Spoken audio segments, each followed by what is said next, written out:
Welcome everybody to the first BBUO bi-weekly, the number 39 in the first of the year, right after Outplayed. And man, what a pleasure it is to helm another event in commentary, and especially one that is. I did the quick check that we do have in fact more signups than we did for Outplayed, which is a really very crazy thing to consider.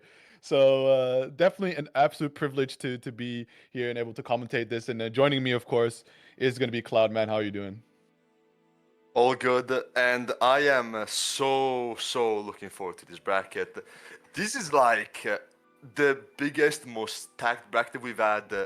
Honestly, I'm not even sure myself. Like, maybe since Rollback released, honestly. Is like, this is actual offline major kind of tier with all the people that signed up. What do you think? I'm surprised that it turned out like this, honestly. Like, definitely, there's been some very gracious contributions from around to be able to also make this like an enormous prize pool. So there is no lying in that. That definitely has attracted the eyes of some people. But I think just everybody felt the vibe and the wave to just hop on. And I think what has been the most successful achievement out of all of this is to be able to convince some very staunch retirees to give it one more shake. You know, we got Nesica returning. Star, who is also coming back playing on pad, right? So there's the caveat. DLZ also making an appearance, I think, for one of the. I don't know when was the last time the DLZ showed up on something from the EU Open. And then there's some other names you recognize as well that have been returning. Yeah, like you have Zach, you have Zwa, you literally got everyone. It's like you mention a big, player for EU, like the very strong ones. It's probably in there somewhere. Honestly, it's looking to be a real fight and a bloodbath for sure. So Yeah, and I'm also definitely seeing some of the names that float around beginner pen as well making an appearance. So that is it's a really cool transition to see as well, because I think it's a very scary thing to make that one step going from the beginner pens, right, where you're very comfortable in the small environment, you're learning your paces, and then you get into like the big dogs, right, the big leagues, where some of the people, at least more familiar with how the game functions, generally reside. yeah, it's really cool to see because also it's like obviously one thinks of like all the top players joining this, but obviously a big number of people coming here are not that, but at the same time, even if you're not one of them, it's like just from playing in a bracket like this, there is really a lot to be learned just from seeing all these extremely strong players duke it out. But as we start, we will have our first match of this tournament, and it's looking like Ragna against Arakune. Are you familiar with these Yeah, players?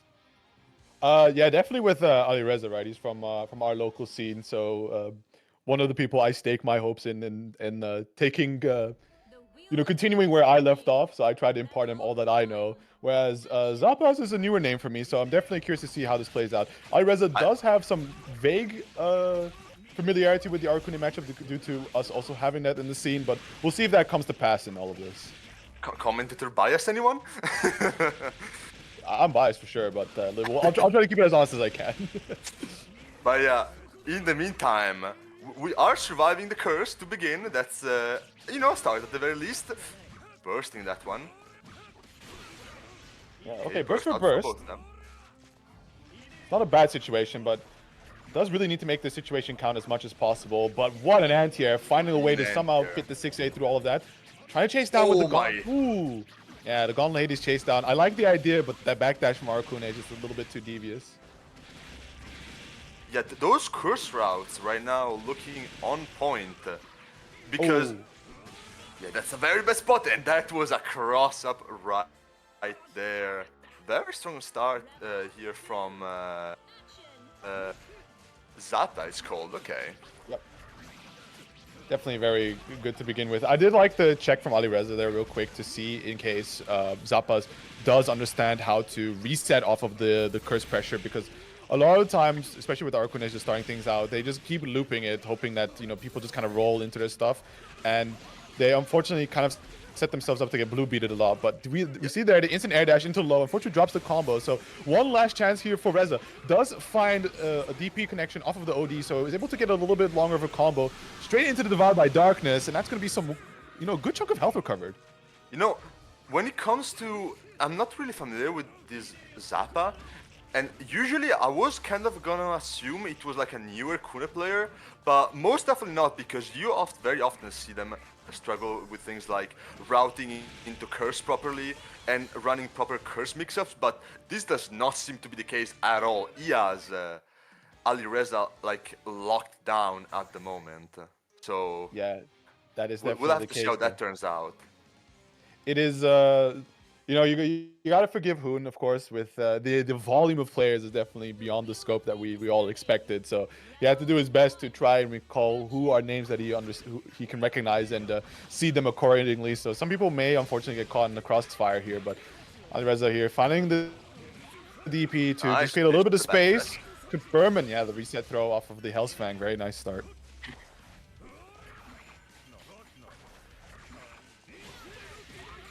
Gets the DP out, but yeah, Zappa right now looking very scary here. Just being extremely evasive in neutral while trying to convert all the hits into curse, like this one. This one, if you're Alireza right now, you need to burst or just keep it because it's not looking good once curse is up. Yeah. He's still trying to check whether or not the people Zappas has these conversions. You can see some of these stray bugs are connecting on reset, but the combos aren't there, right? The confirms aren't quite there yet. So this actual fear of being under the curse mix, or the curse pressure, excuse me, isn't really being represented by Zappas just yet. Yeah, the block on the gauntlet, but not ready to punish the follow-ups, unfortunately. I'm surprised that the follow-up worked like that. Maybe try to, like, I would just imagine you could just 2B as Arcune with the super low profile that it offers, but there we go. A burst coming out here has had enough, doesn't want to keep being stuck in the corner. The 2C barely connecting, but doesn't get the launcher part of it to be able to get the party bug hit. Okay, holding the pressure. Gauntlet connecting. Can we kill here? Ragnar Overdrive maybe? Active flow? Not quite yet. One more mix. Oh! We just be chasing the backdash with the overheads. Cool. It's definitely a very interesting sequence there that yeah, the Gauntlet Hades coming out at such a timing that it actually is able to be out there meaty effectively after the backdash from Zappas. And Zappas on top of that trying to challenge, ending up getting counter hit. So a game apiece, definitely a matchup of momentum between these two. Cloud is out. Pressure looking scary. Cloud is still out. Finds the hit. First the burst right there. Oh my, what a hit. Yeah, a very insane option as well. The super jump into, I believe, the 6A there of Arcune to just be able to slide over 5B in some way. And now Reza doing his best to try and survive. But yeah, the invisible Arcune is definitely very difficult to see what he is planning. We see a couple drops there, but nevertheless, right, enough curse gauge to last them the duration. And just like that, it's going to be set points for Zappas, but the burst situation is looking pretty dire for Zappas. Yeah, looking at, oh, dropping an important confirm right there. Misses on the throw from Zappa. What are we looking at? Really aggressive play from Alireza. You like to see it. We don't want to let Kuna just get the control he wants to get in the neutral. Meanwhile, drops the combo, unfortunately. Yeah, still, momentum is looking pretty good here. Able to consistently find openings and a lot of conversion to go with it.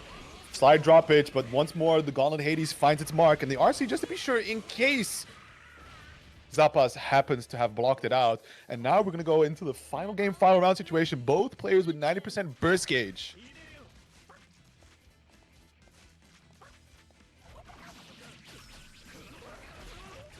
Fortunately, I think there might have been an anti-air attempt there coming out from Alireza, but sadly, the JB hits from quite high up with a lot of hits behind it, so it's definitely a very tricky moment. Oh, that's always a cheap reset right there.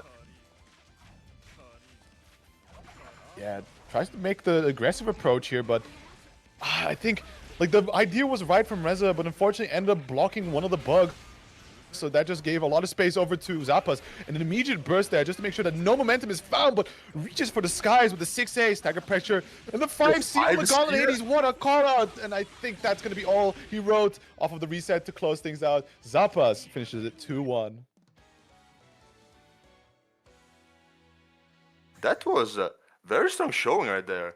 Like, honestly, it's hard to get a better head start in a tournament like this. For one. In the meantime, we'll be heading towards our next set, and who are we looking at?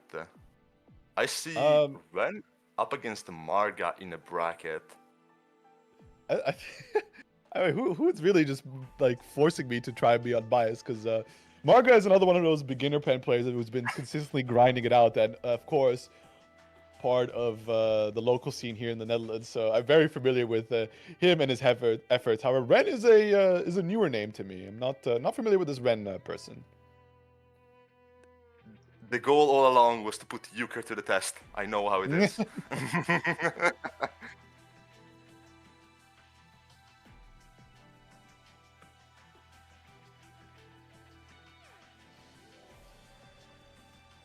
Yeah. No, I understand. I already said the disclaimer, right? Like the seeding may be a little bit rougher on the earlier portions because yeah, like you said, your knowledge is limited on just the sheer volume amount of players we had. So while we do appreciate it, understand that there is this side effect to the hype. But yeah, yeah, I'm wondering what Ren plays. I'm seeing the Arukune profile, the lobby avatar, but I don't think it's likely to be the case. So they're not able to start the games. Ah, there we go. You're starting. We have. Oh yeah, we do have Zappa still in the lobby. Get out of here. Yeah, that's okay. They figured it out. But yeah, are we? Ooh, okay. So yeah, Marga definitely on the Naoto has been really working hard, and I mean the in joke for Marga in our local scene, and he even goes by it on his Discord handle there in the server is he is the potential man. He is our potential man. He really does try his best, and you can see he's putting in a lot of work to try and make it happen. And thankfully, he's playing off against somebody that also seems to be getting a start into the game. So likely to be a nice and tight matchup, I hope. But knowing these two characters, they can definitely overwhelm the other if things really start going their way. Yeah, this is some interesting action right there. Both very in-your-face kind of characters. And I'm not sure how really either of these players like to approach it, but I am looking forward to some brutality. Marga definitely likes playing it very, very aggressive. Like, you can already see the early air dashes to start things off with, and has the crouch confirm the roll catch. Unfortunately, doesn't get the full shift sway, but nevertheless able to find a knockdown and just a wake-up throw to keep things running. Just look at that, coast to coast, beautiful. Slight drops, but we'll take the blue beat, why not? The 6A coming in. Ooh, oh my god, that actually traded. What? I'm surprised it traded, but like that's just how good Bullet 2B is, man. What is that? more is telling you something. People need to press the button like it's their job or something. I don't know. For real. There we go. Beautiful crouch confirm. And Marga is going for the easier routes here because like you do have the whole entire crouching or 2C whiff, excuse me, on the CDP. But Marga is after consistency in this case, as I've known from time to time to see him drop that.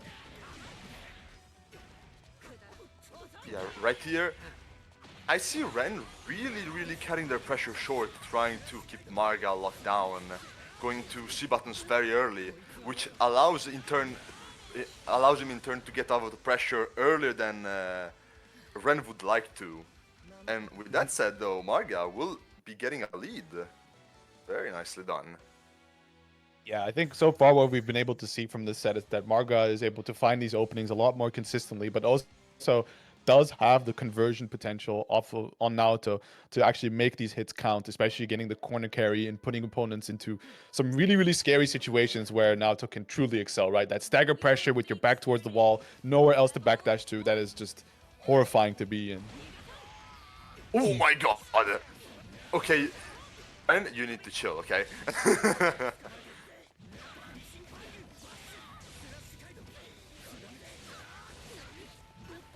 Nice. Unfortunately, can't quite land the sway into sway there to close out the combo, but at the same time, right, Ren is giving opportunities over, unfortunately, do some executional errors that allows Marga to consistently challenge, but there is a DP and doesn't quite hit the throw on wake up, and once again, Marga, another comfortable confirm, but keeps these combos really, really light and really simple.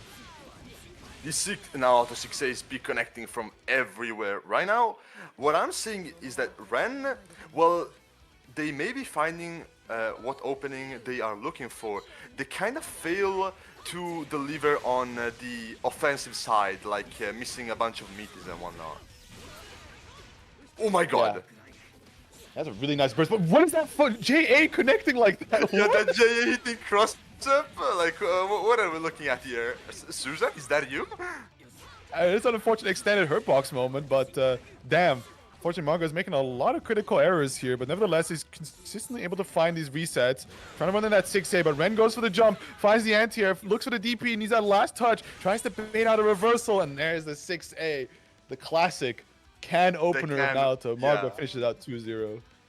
Certified online can opener working as intended. And with that, Marga will be moving on.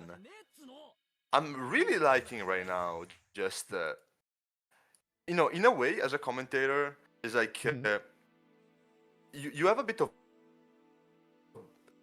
balance of like, okay, trying to look for you're obviously more comfortable with people you know already, but at the same time, it's just so nice and refreshing to see a bracket so full of people maybe you're not as familiar with. You know, it really has its own charm.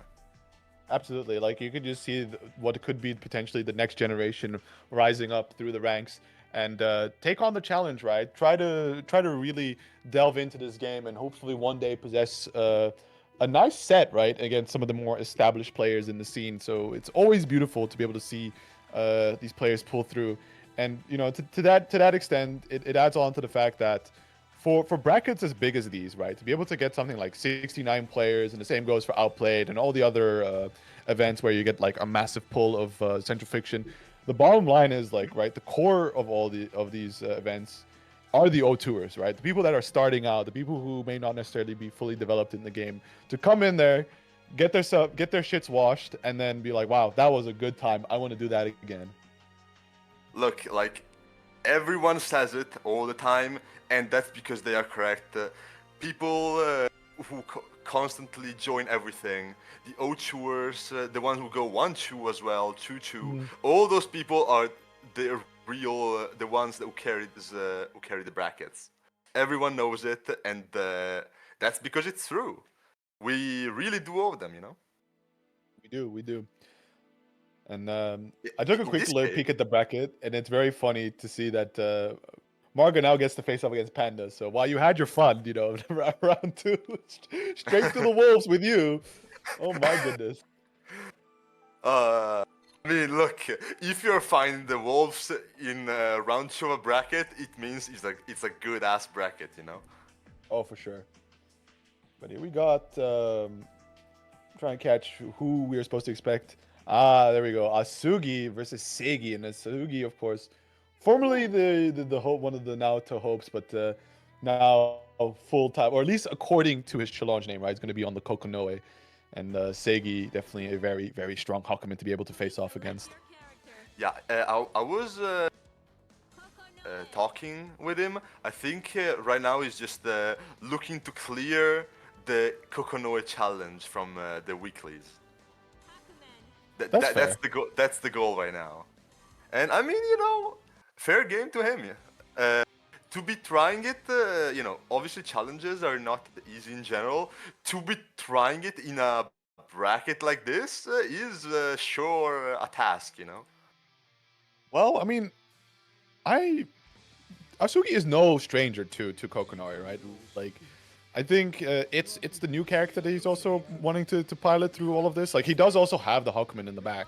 You know, shoutouts to Seijam guy, but I think it's just like what he could achieve with Naruto, he could just as similarly do on Kokonoi, and with a lot more ease and less stressful of a neutral. Whereas you could just put Magnetron and force them to approach you. No longer do you have to do all the running across the screen.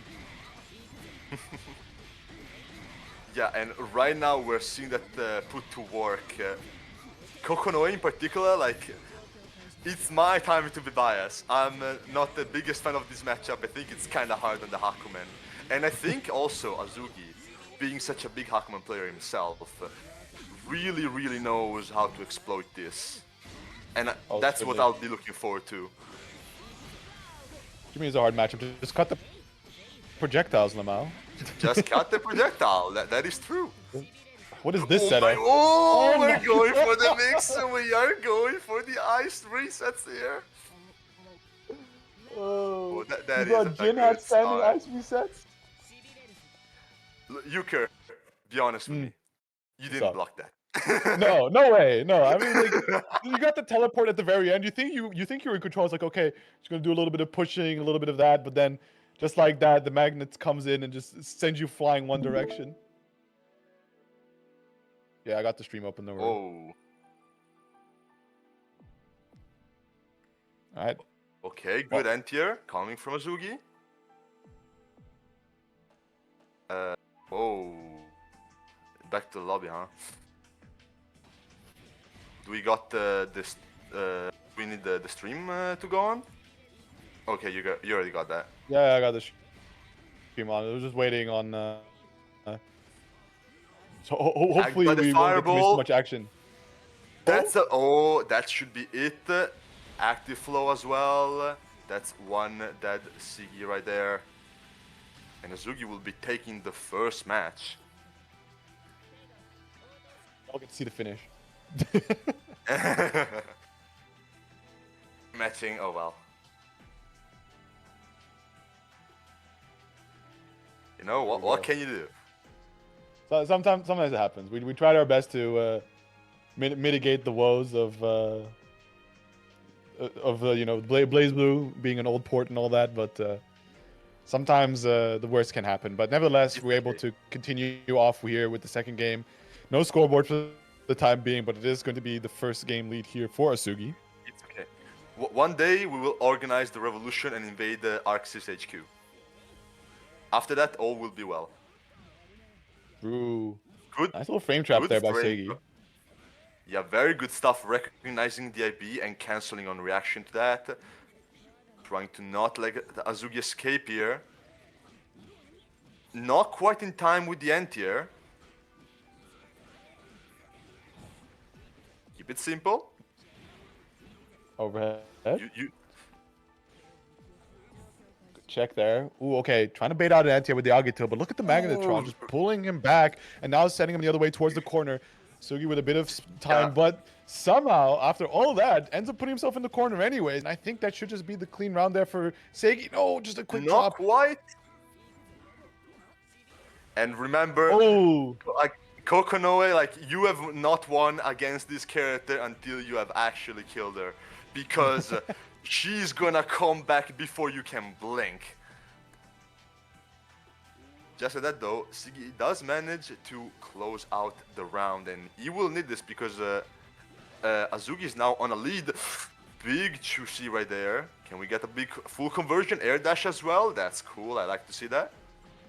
Nice little setup, but what a challenge there by Sugi. Just runs up and gets the throw.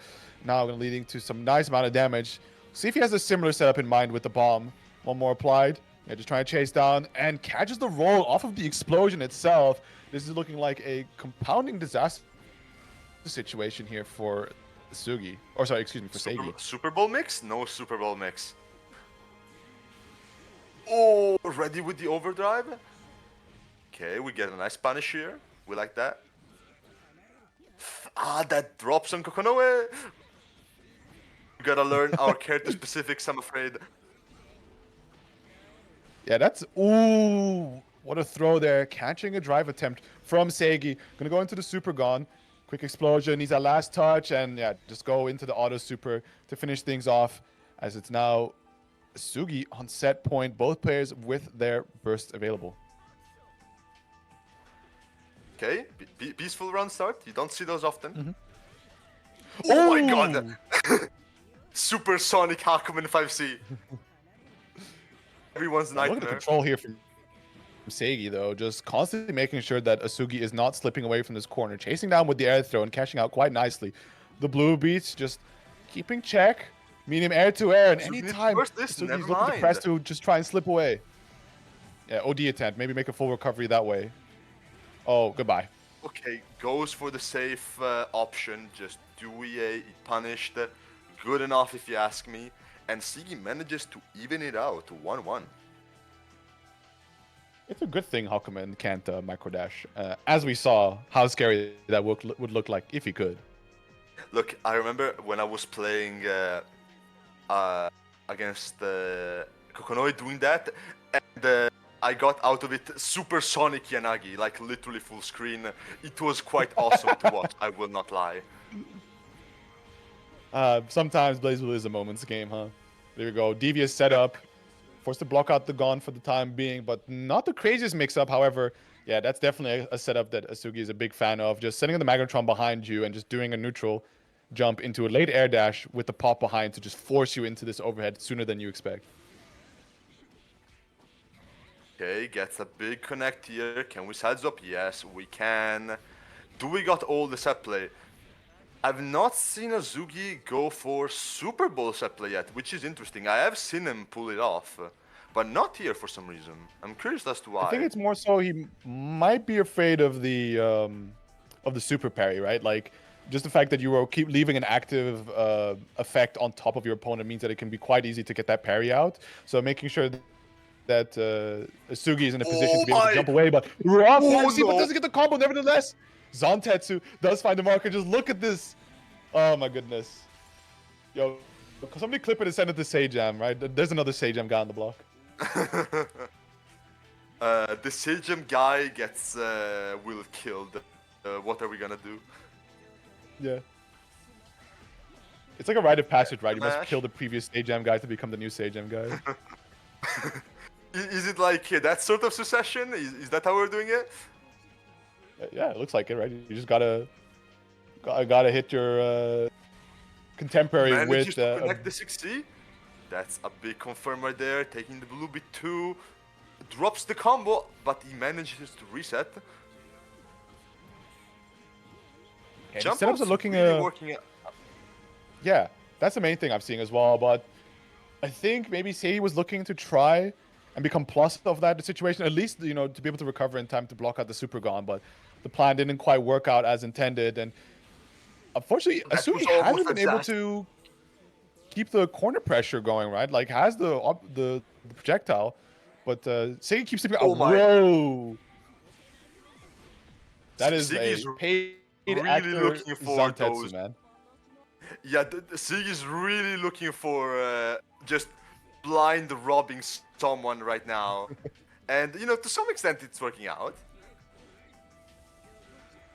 Definitely a potential way you can play Hakumen, right? Is what? Oh, clean 4C right there. Azugi trying to redirect the ball towards Seigi last second, but ready with the cat right there. See Seigi just trying to take the slight life advantage to just play it slow, right? Maintain a long horizontal distance and generate yourself some pips, and just like that, able to find the anti-air. Looking for the Zantetsu, but good reactions there from Asugi. He's able to block it out, trying to survive the pressure for the time being, but look at the onslaught from Seigi. My god, that GHUC was low profile. Oh. Not this one though. What can we get? It's not looking good for Azugi. Oh my, finds the jump in. However, a next touch from Sigi with overdrive might just kill here. We need to play it clean now. Yeah, definitely. And while he doesn't have a lot of the meter or like the pips to his name, there's not too much of the fear of the big reversal. However, that does catch. So a pixel health now for Asugi to try and work with. Definitely having a bit of that health to at least try And to mount a 30 comeback, right? Like you seconds can. left. We don't have all the Oh, time in the world. And the Emma finds the mark. Sigi managing to send Azugi to losers on round 2. What a set, holy.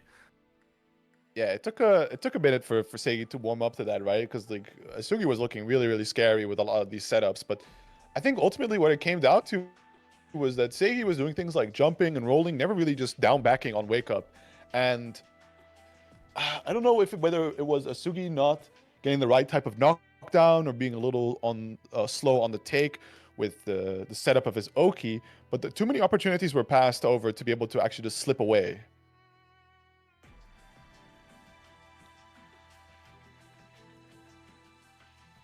Hmm?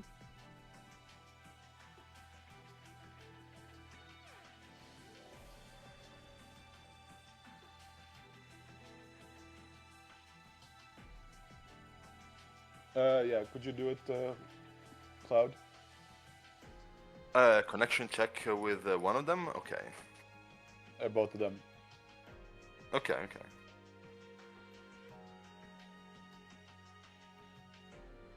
I mean, you know, sometimes it happens. Sigi's still in the lobby though. I think we need to Yeah, I'm kick him going out. to.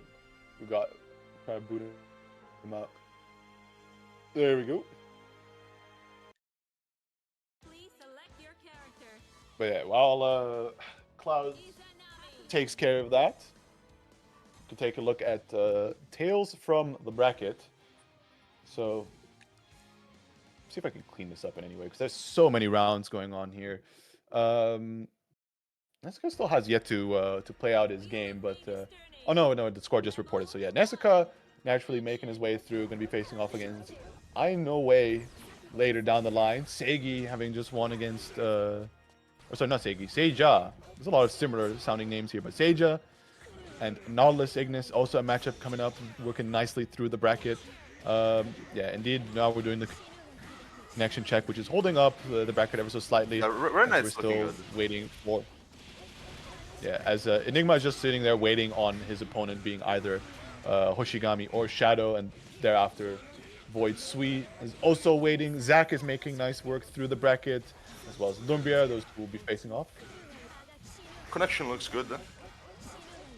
Uh,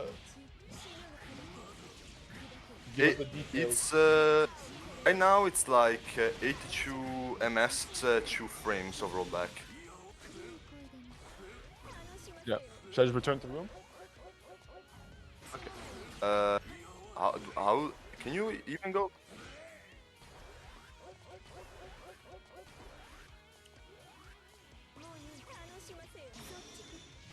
Yuki has to do it. Going back in the room. So I just have to kick him now. Yeah. There we go. Okay. Hopefully that didn't nuke the whole thing. No. We're working here with bells and whistles on on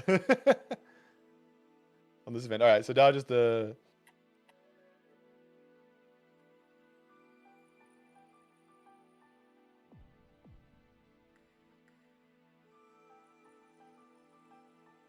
Mm. yeah. I guess this is a call to arms for anybody that's interested in wanting to help out. We could definitely appreciate a connection checker here and there. But yeah, I think that's Who's also a good a the? time as any to shield the matcherinos. So that is out there. We do have codes left to be claimed, right? Even though we do have a fantastic prize pool for everyone in between, there are still ways to contribute, and we have 21 codes left to be claimed. So make sure to head on over. Let me see, exclamation mark. I think we have that here. Who were the connection issues between, by the way? Void. Okay.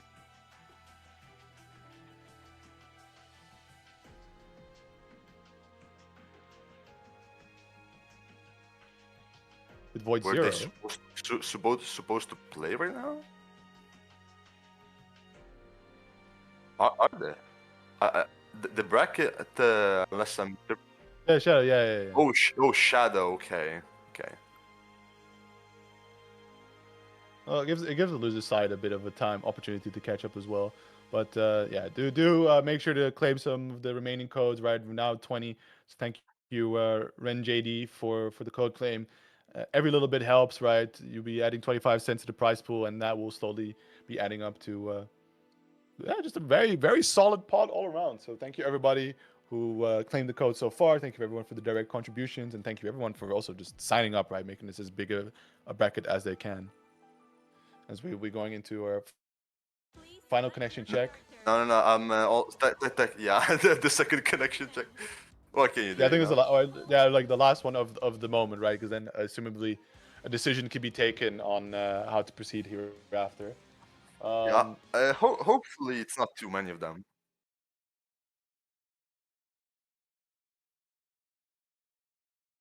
Okay, so are we just calling it? uh, you'll see how it goes. Yeah. It's taking a bit to load already. Uh, Not okay, looking good. disconnected.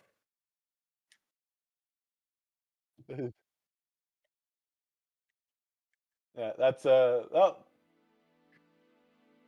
that happens. It is Oh, the nature of offline of online. So as always, it's a prime opportunity to shill offlines, right? So we just had Outplayed, fantastic event. If you can look forward to it next year, but of course, there's going to be plenty of opportunities for Central Fiction calendar around. I think we're going to go a bit of a quiet period as it's going to be tournament off season where most tours are concluding. But definitely stay tuned because I think Hessen Crash already announced their dates in very early June, and they've also been known to have quite a nice offline bracket with some of the mysterious German figures making their appearances.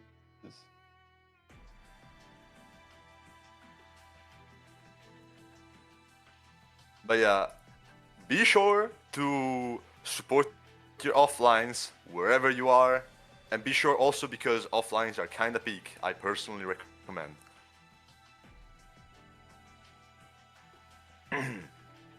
So, in the meantime, who else are we looking forward to? A lot of Hello? names that we have already run by, but I think for our upcoming match, we can either expect to see Ignis.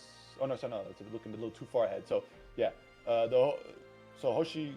Oh well, Hoshigami could be playing against Enigma right now if the match against Shadow doesn't go through, and otherwise, who got DQ'd? Okay, then it's going to be in It's fact unfortunate like that. Hoshigami versus Enigma. Which you know, Enigma putting a lot of work on the release as of late, and I think for anybody that because I think Enigma is streaming right now, so if you want to have yourself a little bit of fun, definitely tune into to Enigma stream at the same time, and you can definitely hear him put his entire being behind controlling the character. Right, a very loud stick that guy has.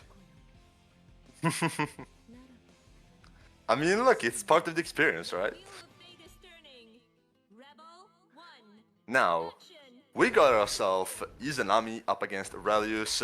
Definitely a matchup Star got a lot of playtime in back in the day up against Panda. So, Enigma is definitely not going up against someone unaware of the matchup at all. Yeah, and I think what's really exemplary of the way that Hoshigami pilots Izanami is definitely the way he uses pips and the timing he has on these as well, right? Because you can see a lot of pips just being thrown out. Oh, but that's a really good ODR, good timing. But we did see almost the bits coming back in time to be able to just disjointly challenge on a mash attempt, but wasn't meant to be working out, and just like that, Hoshigami is going to cut the momentum short. Keeping up the pressure, you really... This is a particular matchup to run pressure in as Relius, because two of your strongest tools, being 6D and 5B, are both low profiled by Izanami 2B, which is a big deal and something you really have to take into account when running offense against this character.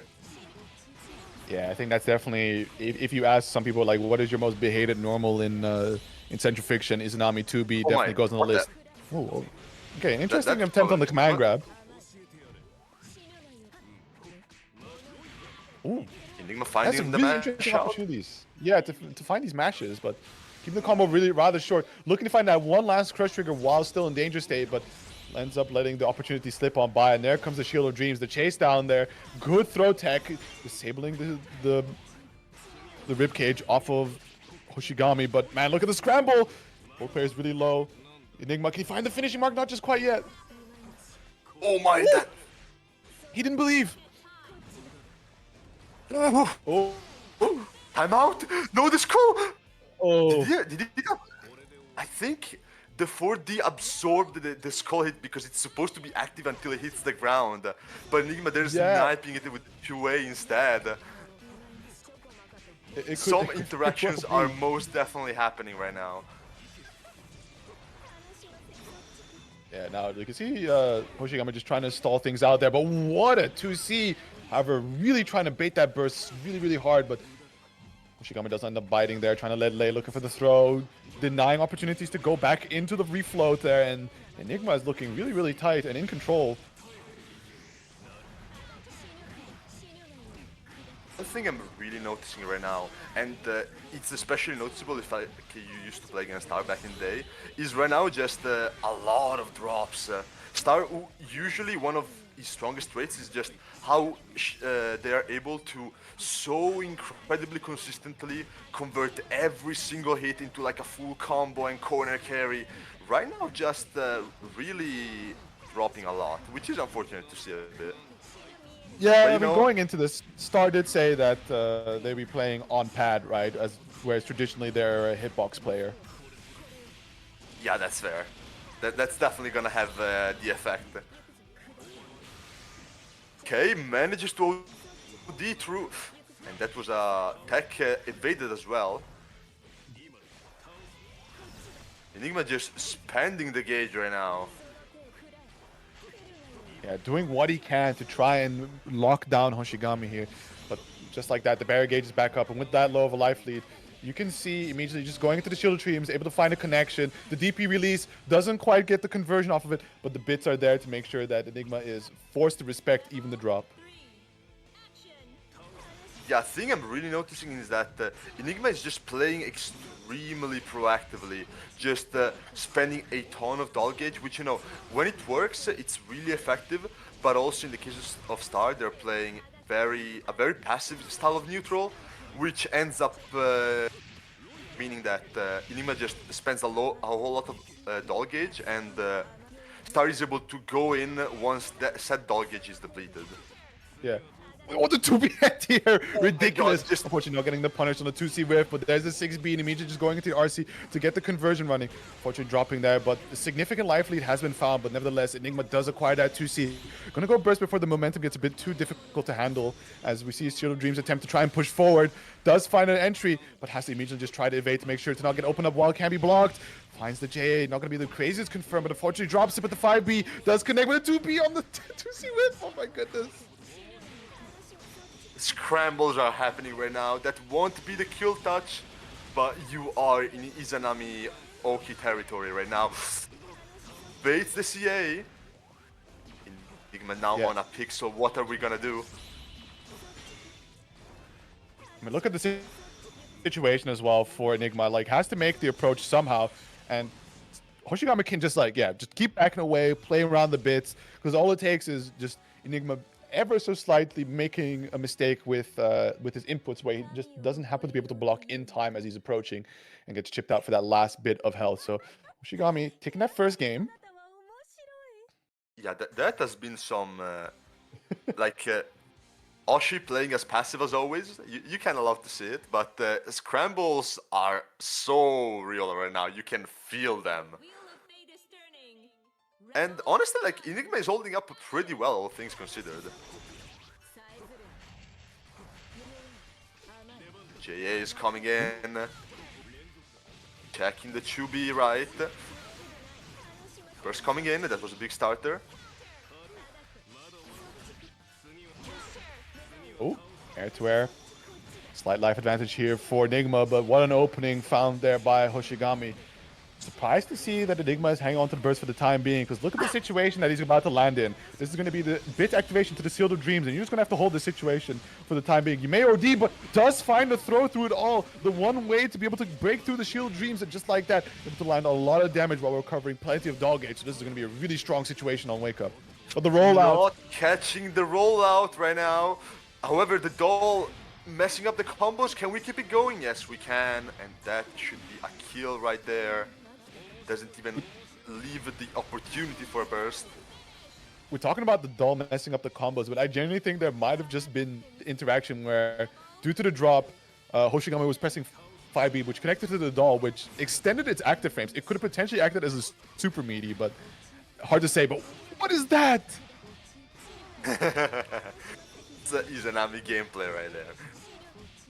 It somehow just creates a quick left-right on you, slipping on by, but what a 2C finds a beautiful anti-air, going to set up for some nice damage as well as Oki. However, doesn't quite catch the roll tech. Look, we love our vibe-based mix-ups, okay? Getting the burst out, wife still dead. Enigma right now just wants to... Oh. The low not ready. And now in the corner, you are in jail. What are the options? Not block, it seems. As I think with the resources on the side of Hoshigami, that should just be all they wrote for Enigma here. And even if this doesn't kill, right, you see the RC, it will be enough. Hoshigami taking 2-0. Yeah, very, very good stuff right there. And start moving on in the bracket. Really good stuff from Enigma though, like really, they were most definitely scrapping, especially in that first match. It was a very close one. You always love to see that. Yeah, I think at the same time as well, what we witnessed, I'm trying to put my thoughts together because there was definitely something very crazy that we saw. All right, it was the, so Hoshigami was running the float pressure, right, which is all mids when when she's standing on the platform. But there's, of course, that final threat that when she does the super jump cancel off of it, where she's able to throw out that overhead at long last. And it's a very autopiloted sequence to just be, you know, see her in this float state and just stand block it out. But, you know, rarely, for me, actually, it's been the first time I see somebody decide to opt to go for Thunderbolt lands off of the float, right? Just go straight into that low. And it's a very telling sequence, but when you're not ready for it, it can go by so quickly that suddenly you just get hit by it. Yeah, like, Izanami is just full of these, you know, obviously she's just the kind of character where you have to be aware of so many options at once. There is just that one, you forget, it always happens. And in this case it was the full screen slide from a float. Yeah. What can you do, you know? What can you do? Except pray. Sometimes you just gotta get on your hands and knees and pray, because some of these matchups really do not allow for the hope of a fair game. It's not in the cards. Speaking of a fair game, we're gonna have yeah, go ahead. No. So up next we have Ignis up against Seija. Seija was, I think, a Murakumo player, right? I seem to recall. Huh? Huh? Oh. What? Wait, kick who? Are they not? Wait. Oh, okay. Some people taking their time to leave the. I mean, you know what? People taking their time to leave the lobby gives us more time to talk about what's coming up next. But yeah, you think Murakumo player. Ooh, hold on. That is a Murakumo. Yeah. That is new. Like. And well, you know, I wonder for Seija here, because Ignis was an outplayed. An outplay, we had a very special guest in Division, right? So one of the premier new players where a lot of people walked away from playing against Division like, wow, they genuinely added a new character to Central Fiction. I can't believe it. So I wonder if Ignis managed to get some games in there to at least familiarize himself with the potential behind this character. Yeah, you know, maybe we got our own flavor of new players right now, because I will tell you, Division most definitely left a scar on many people are outplayed. I know because I'm people. Yeah, scar, or like a new sense of hope of like, wait, maybe I can make my funny character work. My character that I picked purely off of visuals. But you can see right now that Seija is keeping Ignis locked down and not able to find an opportunity to just break away. But there are the dashes trying to slip in because, of course, uh, Arcune likes Going to for the maintain bees. this sort of like diagonal airspace, which definitely Nu can challenge quite easily. But now with the curse alive, you can see how difficult it is going to be to try and survive this pressure. Yeah, I wouldn't imagine this is an easy matchup, at least in neutral for Arcune, because New is able to very well contest what he usually likes to do, you know, hanging around in the air. You put out the cloud and force them to approach him. But in this case, you know, when you have full screen pressure like that, you are kind of not allowed to as Arcune to do all that. However, as always, it's Arcune, and New does have 10k health. So, what are we doing right now? Oh, we're bursting for the lifeline here without... Whoa, the 2B check there on the Act Parser, able to catch the teleport attempt to try at least get away from the corner situation. Now with the curse alive, the chances are looking very, very slim for Seija to try and escape. Does go for the counter assault, but yeah, it's not going to be enough there. The curse is still alive. Even if you do get a little bit of breathing room against Arcune, it's still within Ignis's right to just litter the screen with his pets. Yeah, no, like burst and CA while you're cursed is just it's a false sense of security. It's luring you in. The bugs are already coming and you don't even know. Oh boy, they're coming. Manages to get Here we go. Chupi Seija cross starting up, off though. things quite nicely. Patience here on Ignis. Oh, always kind Trying of to find scary to go opportunity. on the offensive against Arcune, especially if you're not a character who has just some incredible offensive potential in set play. Because obviously, even right there, a 5A, and now you're cursed. That this may just be the round. Yeah. So you're kind the of clash! just trying to keep it always as safe as possible. Yeah, but now you're right really now stuck we in the are blender. paying the Which... price. Oh, and at the very end, he's going for that slight mix-up. Very cheeky, but Ignis unfortunately not able to get the conversion going. So that does allow Seija to, I think, walk away fairly unscathed from what could have been a really bad ordeal. But there is the super, the reversal, getting that side swap, planting you to the corner. You need to be ever so careful. And just like that, a low profile into the 5A. One last bit of health. Seija going for the hero burst. I'm very surprised to see that happen out. Does bait the counter assault, but doesn't get the punish on it. Yeah, right now trying to chase Ignis down. 35 seconds left on the clock. It's ticking down as we speak. Seija is still playing it very carefully, but I don't think you can afford that right now.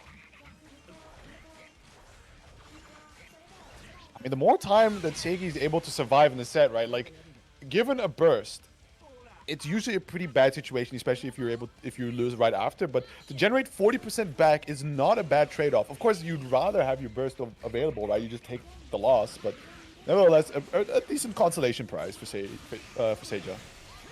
Sure, the EA coming in, and that will not. Oh wait, that was a side swap. The empty low, it's a certified unblockable. What can you do?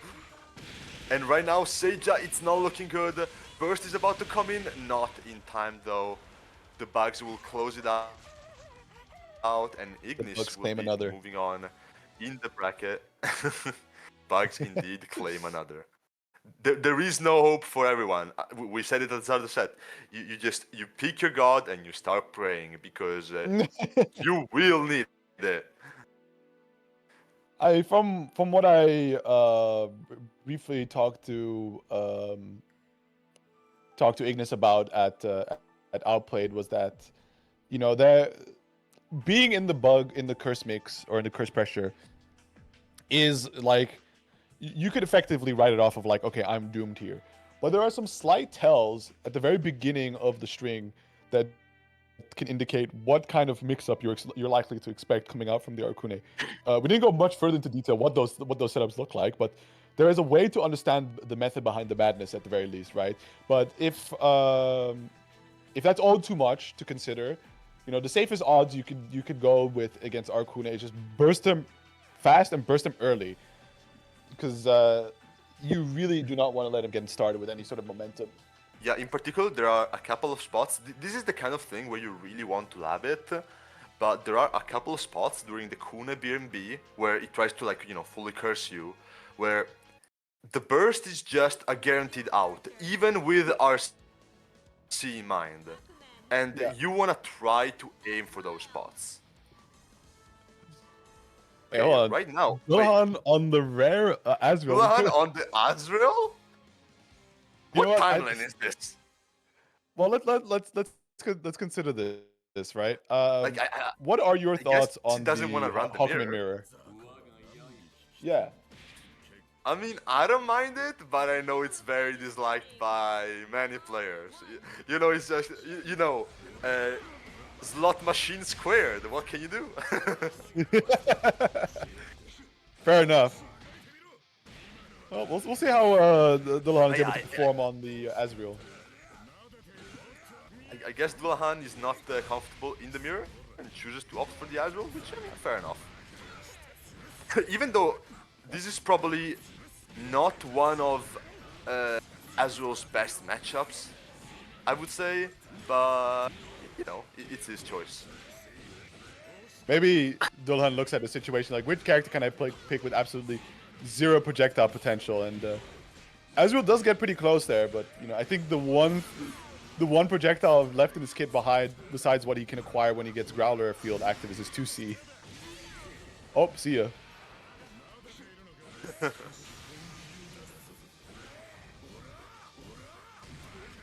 Yeah, like right now, I do like that. I think I do like this, but yeah, right now I think it just seems to me the Azrael is not quite up to snuff compared to his Hakumen. We'll see how that develops. Yeah. I would like to Thing expect is- he doesn't get all too much practice, because like, you know, we see some very rudimentary just Azrael stuff where it's very easy to bully his way into these situations. And you know, find these like, big counter hits, cash out to some damage, and oh, what a Yeah, slow like- walk up, hitting the TRM. Like the routing is like, it could be better, but most notably, like the way he's trying to approach the neutral, and also Shimon as well, like just playing it slow, because in this matchup, Hakumen keep out works very, very well. Hakumen Azrael cannot easily low profile 4C. Emma is very effective. 5A is a strong anti against these air buttons. Just all around good way to hold the neutral. And Reno is making good use of it, so you love to see it. Certainly. Oh, what a bait. Does have the 50 meter to keep it safe at the very least, and definitely eager to The find a way overhead. to cash out on these double seals, but you can see that Shimon is just trying to keep away. The low seal's already off the table, but just like that, the OD are going to work out very nicely. Alright, does have these OD routes, though. Can he kill? Things happening right now. Shimon on a life deficit, Right to press on the Gustav, with the Chue not quite working out, and Dullahan manages to get the first game. So I guess he's sticking to the Azrael. If it works out, right? Like, why not keep it going? But Yeah.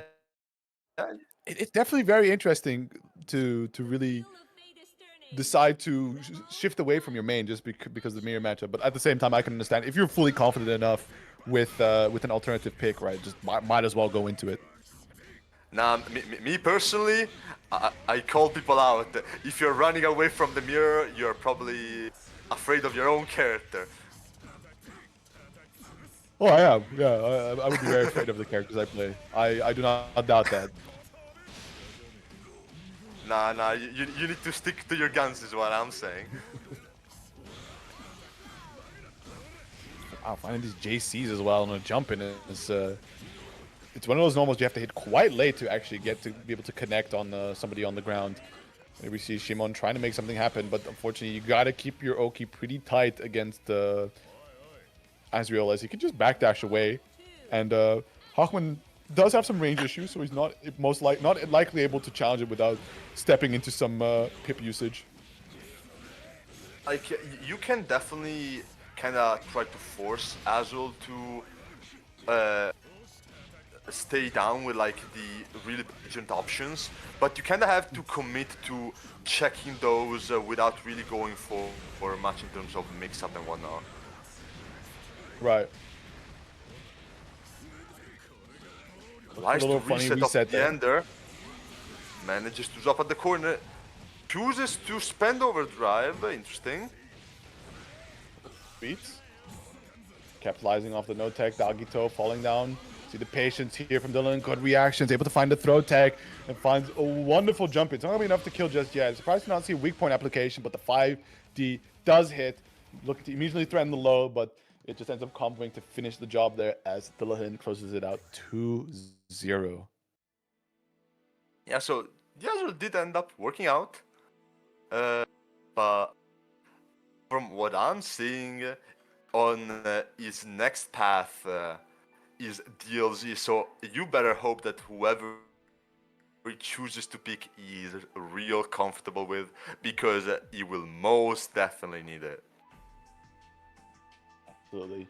And like you alluded to, right, DLZ being the next opponent is part, he has made it into the top 16. So we are starting to get to the end of this bracket as we are really working our way through these names. And looking at the list who did make it in, it is quite an impressive one at that as well, right? We got Nesica and Ignis.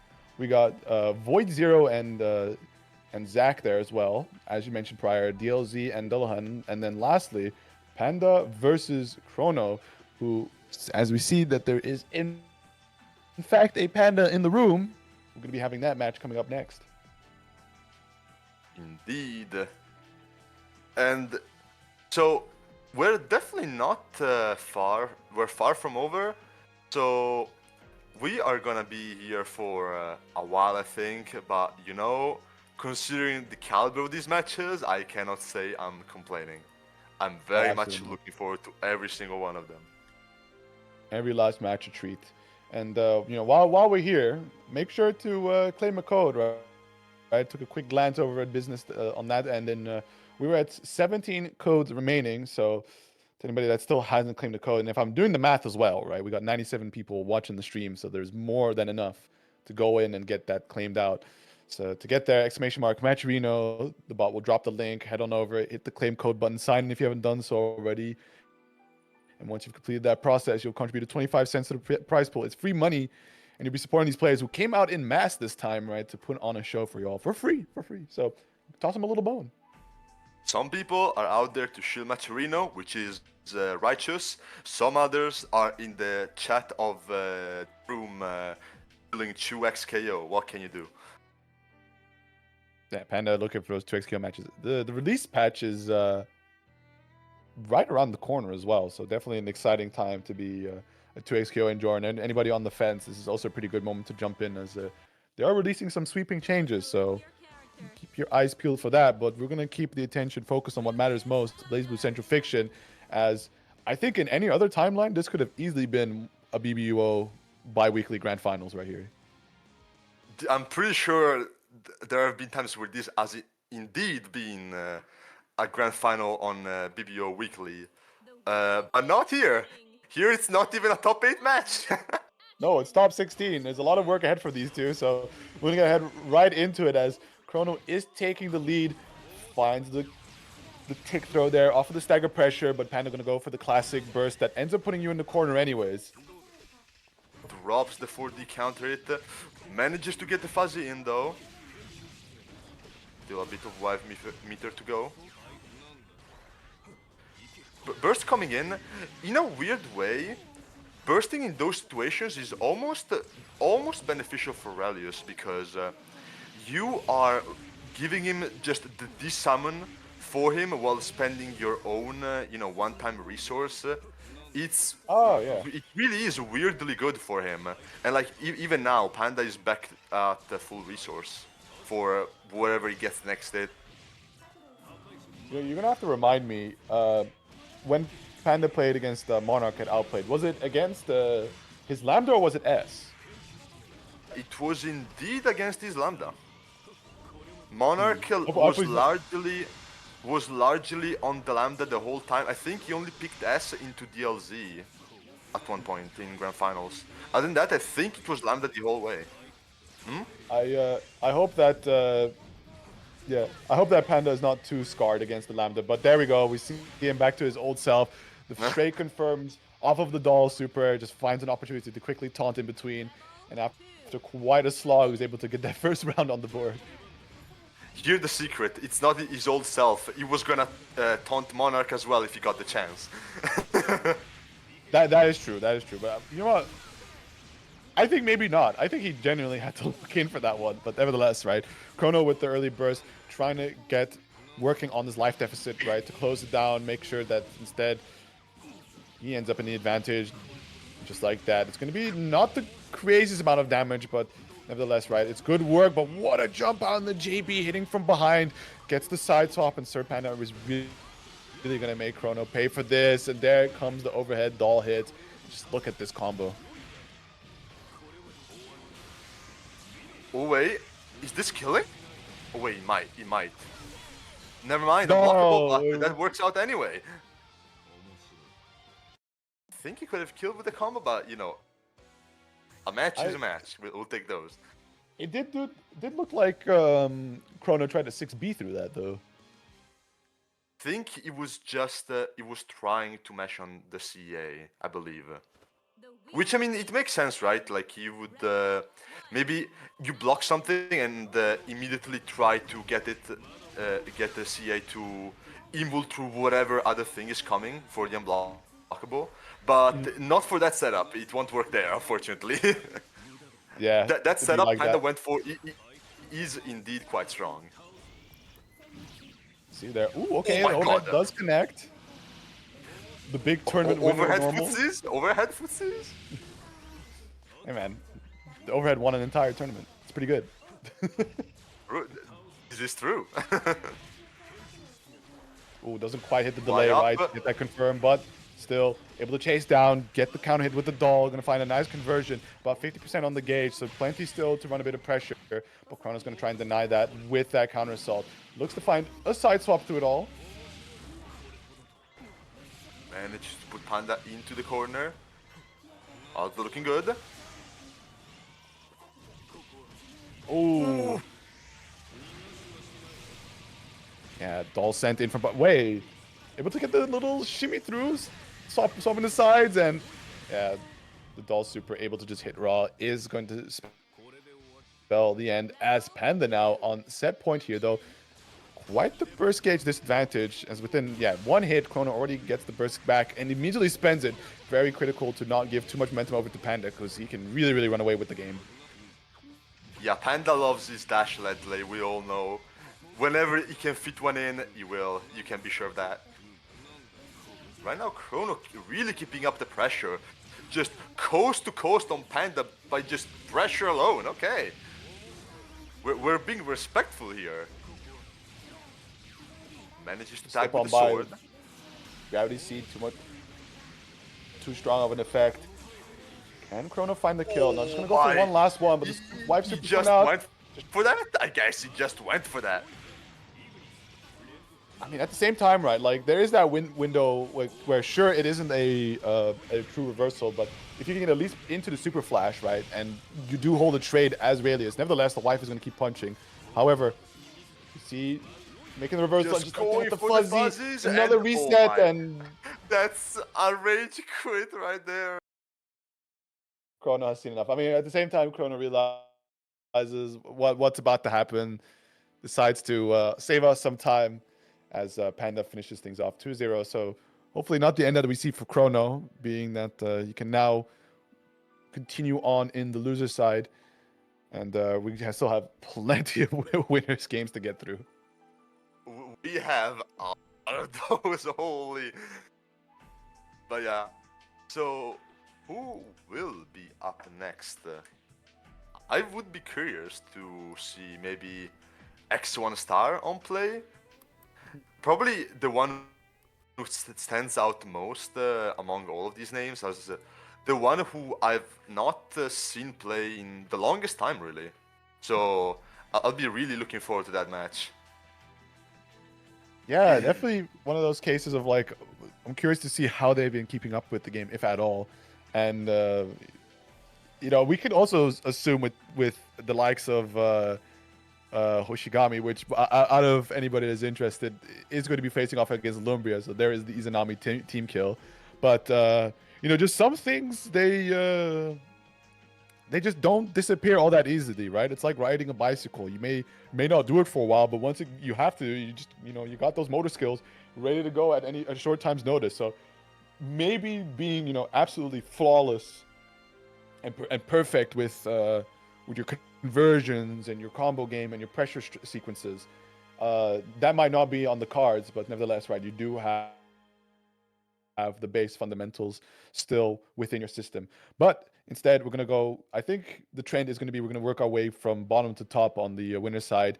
And we're going to have Dullahan versus DLZ next. DLZ coming off of a very strong performance at Outplayed. So we'll see what Dullahan has in store for that.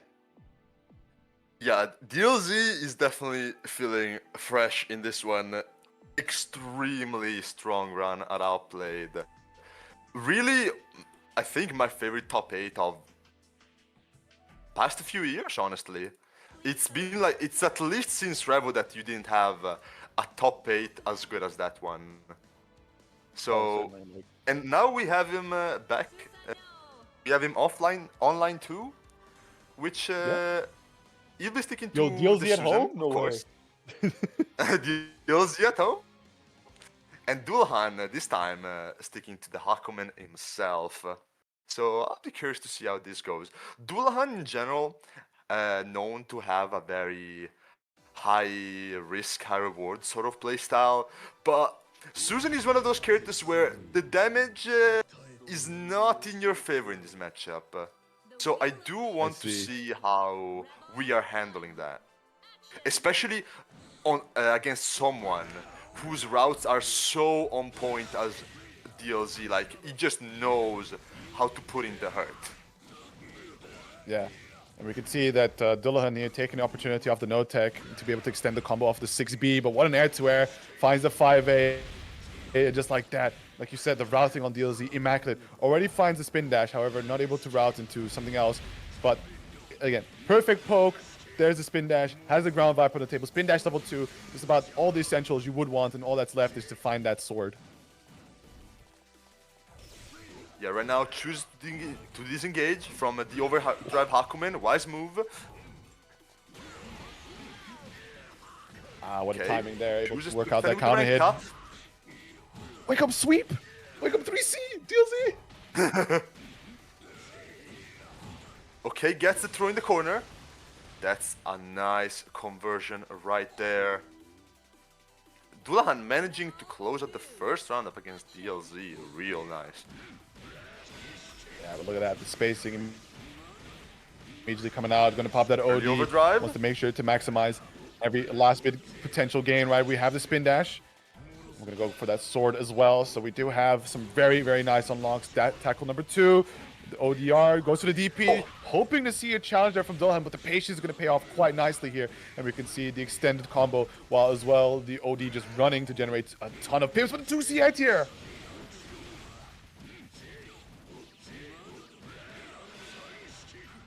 What an immaculate call out. Ooh, okay, interesting.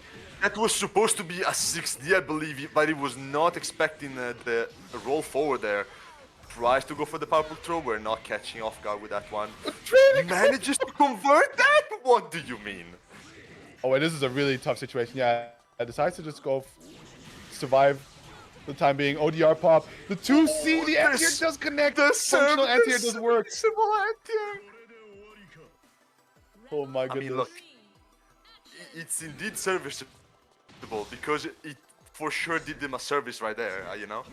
Yeah. It's functional. Really aggressive approaches with just dash full screen from DLZ.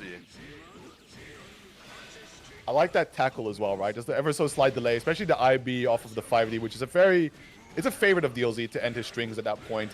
But so when he sees the IB, it's a pretty nice tell that the opponent would want to try and challenge. But Yeah, I think DLT also has to be a little bit careful here because that's something Dullahan does understand is the DP is a projectile, so falling down with J2C is a pretty viable strat, but nevertheless, it doesn't stop DLZ from letting it rip. The burst, the delay burst coming in clutch, and the delay RC from DLZ catching Dullahan off guard. Manages to get the first match right there. Yeah, honestly, really good stuff from Dullahan, just keeping up with the kind of playstyle DLZ wants to run. And also, I really liked the TRM air throw right there, where he often was setting up during those rounds an air throw reset at one point Yeah. before going for a tick throw there. I quite like that one. Yeah. Oh, Oh, but the he Raw's lands on on it that too. That's too. going to be some really, really good damage there. Look at that. Unfortunately, drops the combo, but 3.5 is still something very nice to be able to work with here. Oh, and then the Raw Not 6C. blocking the 6Cs, unfortunately. The Hakumen. Can I get a Hakumen 2C moment in the chat? Sometimes your character just needs to have a bad anti-air, right? Just like the original user of the frame, Hawkman also has, I'd say, serviceable anti-air. Yeah, now the very difficult part where Yuzi can play rather slow, and there it is, the run-up 2B to just clip Yeah. Dullahan there and set point.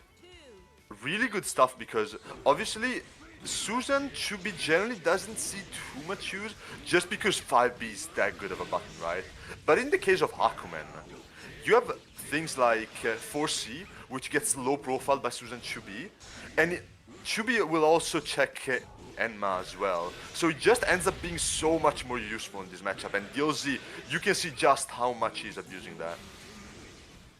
I think 2B in general is it's slightly disjointed, but I think it also roughly reaches around the same distance that 5B does. So it's a way to space your string because a lot of his standing normals, right, pushes him forward.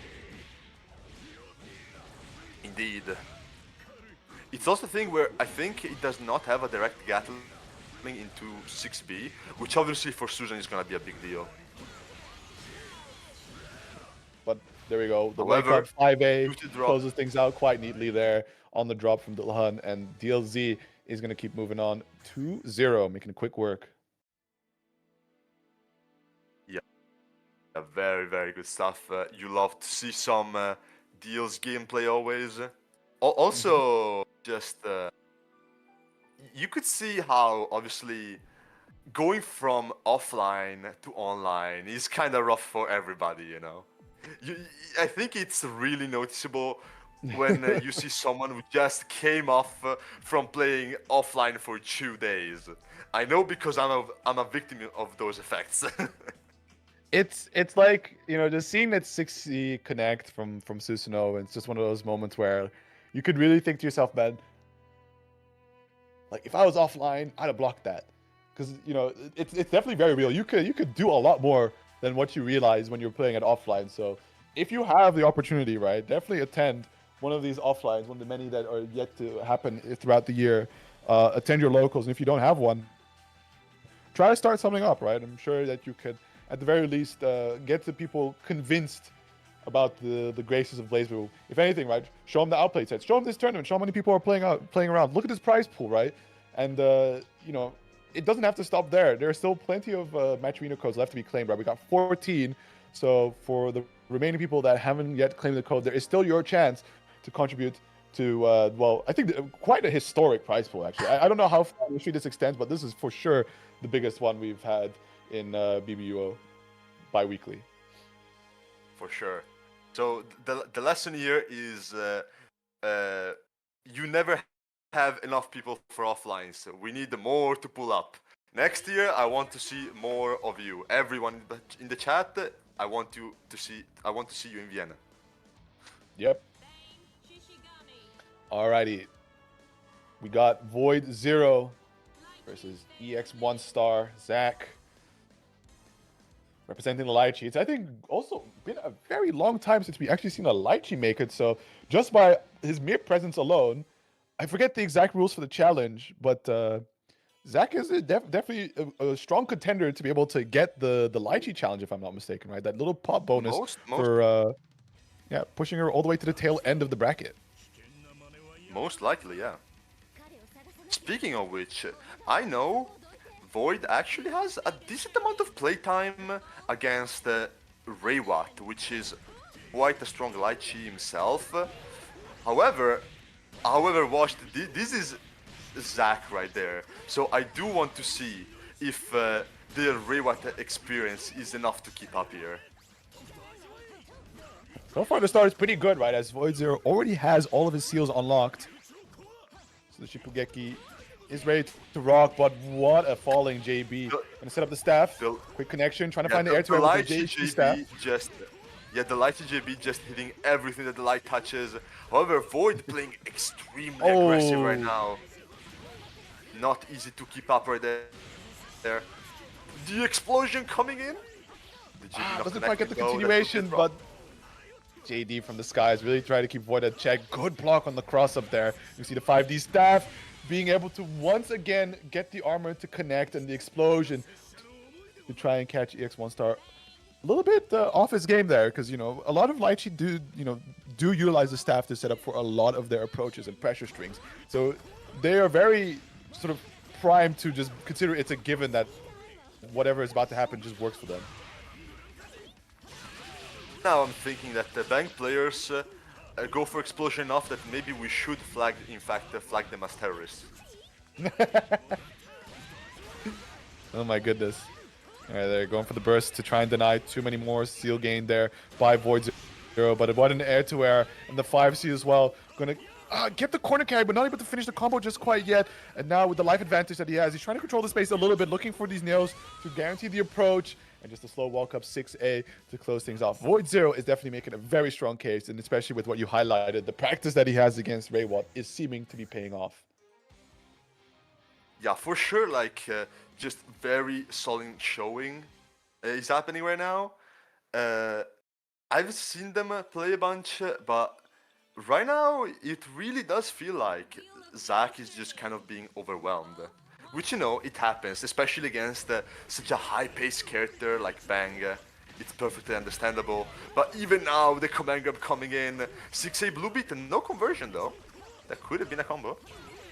Yeah, we see for the time being that Void Zero has had some slight execution errors here and there, but nevertheless, like the amount of hits he's able to consistently acquire has been making up more than enough for the mistakes. But we do find Zach now with a confirm, sets up the 4 wins, and just ends up deciding to go for the counter assault and not have to deal with it. Baits the DP.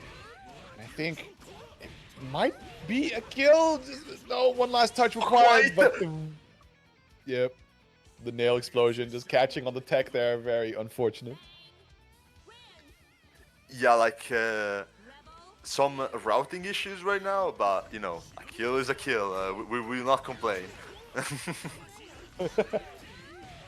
Oh my. Dude, I'm never ready for the angle that Bang, what is it, like J4B launches you at, it just pulls you in from half screen away. It's like, what is this normal? It's not like it's made up, it has to be. The normal needs to work, right? Because they want you to use it off an air dash that has just insane vacuum on it, but man, as it stands, Zach has not been able to find an opportunity at all, and just like that, the OD is popped, the Schmix keeps on running, and I think Zach is going to say that's enough, as Void Zero takes it 2-0. That was kind of a wash, honestly. That was such a dominant performance from Void right there. Yeah, but if we consider the timeline of things as well, right? Like, this is the first time I've seen Zach hop onto the BBEUOBI bi-weekly, right? And I don't know how practiced he is in Central Fiction, but Void Zero has definitely been around for a bit, as of late at least, right? So has had his practice, has been getting his reps in. So we could chalk it up a bit to rust here. And of course, then what you said earlier with the fact that he's had quite the experience being able to practice into Raywat, also a very strong Lychee player, preparing him. And really, we did see he was prepared with those drives, being able to challenge and get these explosions to catch Zack off guard in situations where I think he likely took it for granted that he felt in control. Yeah, like obviously there are multiple factors as you said, but it really one really cannot just overlook how obviously you mentioned the matchup and we mentioned the matchup just experiencing to Lychee, but really Void is just has been having a bunch of results as of recent. I feel like that sure is a factor right now. And Yeah. up And there we go. next, One of the we pleasures will of now this have. event. Ooh, what's he hovering Who here? are we looking at? This is Nesica versus Ignis. Nesica currently sitting on the Yeah, Hazama. last second pick. I'm calling it like last second swap. But to what though? Because like, yeah, Nesica sure is the multi-character specialist, but I don't know how long it's been since he's touched Central Fiction. Because this is effectively him returning from retirement. The new, okay. We do know that Nesica does have the formidable new. He does for sure have that. What the? Was it bugged just for me? Just out of frame? No, it's working Okay. his body. I think he has way more characters than he normally should have. Okay. But yeah, Nesica new definitely one to be afraid of. I want to see how that turns out because obviously we saw Ignis before fight Seija, and he did come out on top, but you never know. Another match, another day. Yeah, the guaranteed burst spot. The guaranteed burst spot I was talking about, where even if Arcune was to just ever see and try to hard call you out, it's still a guaranteed out of the curse combo, which is very important to remember. I think we're seeing another situation here where the limitations of new being the fact that if Ignis is able to push on forward and be right in Nesica's face, it becomes difficult for her to find an opportunity to challenge and escape just like the light pressure sequence where once you get put in the corner, New doesn't really have any answers to try and escape. We saw some very clean blocking, but it's a ticking time bomb playing into Arcune pressure. At some point, something's gonna happen, and that's gonna be lights out.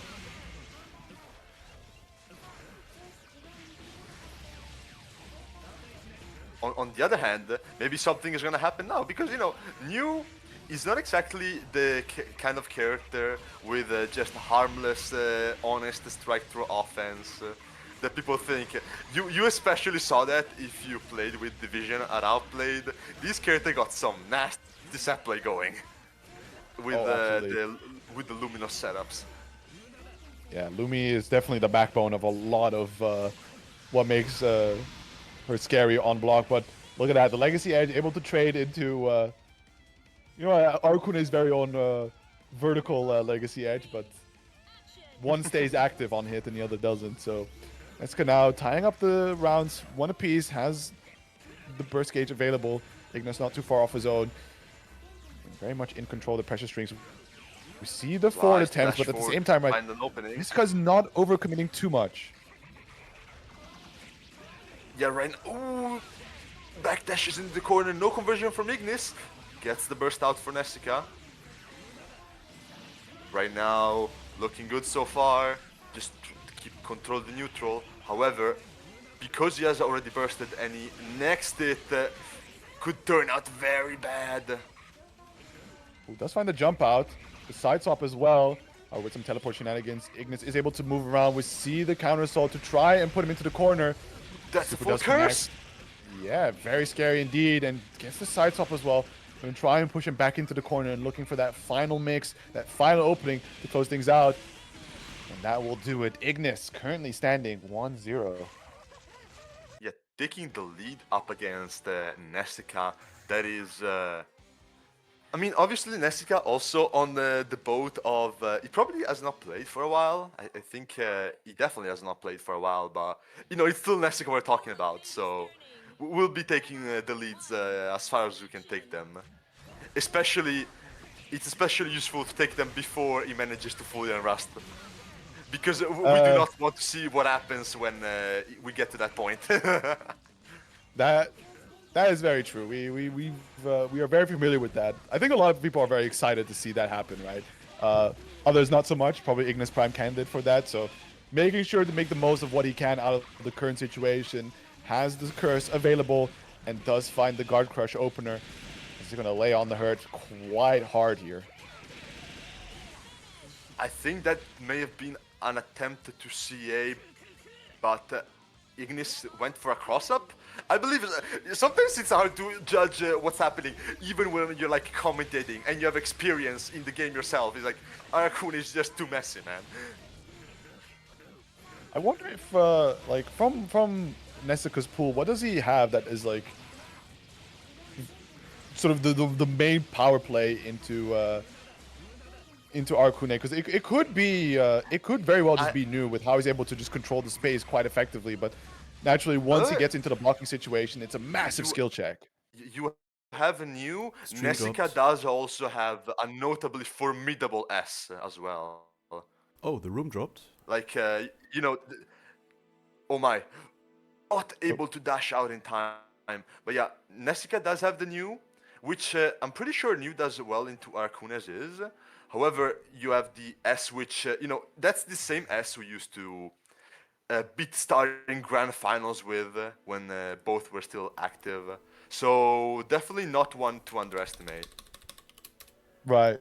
Can you stream real quick? Here we go. I Ignis. dropped out. Yeah, the stream is still on, Hoon. Ah, okay. Sorry. Oh, good. Yeah. Unfortunately, the viewers fell out.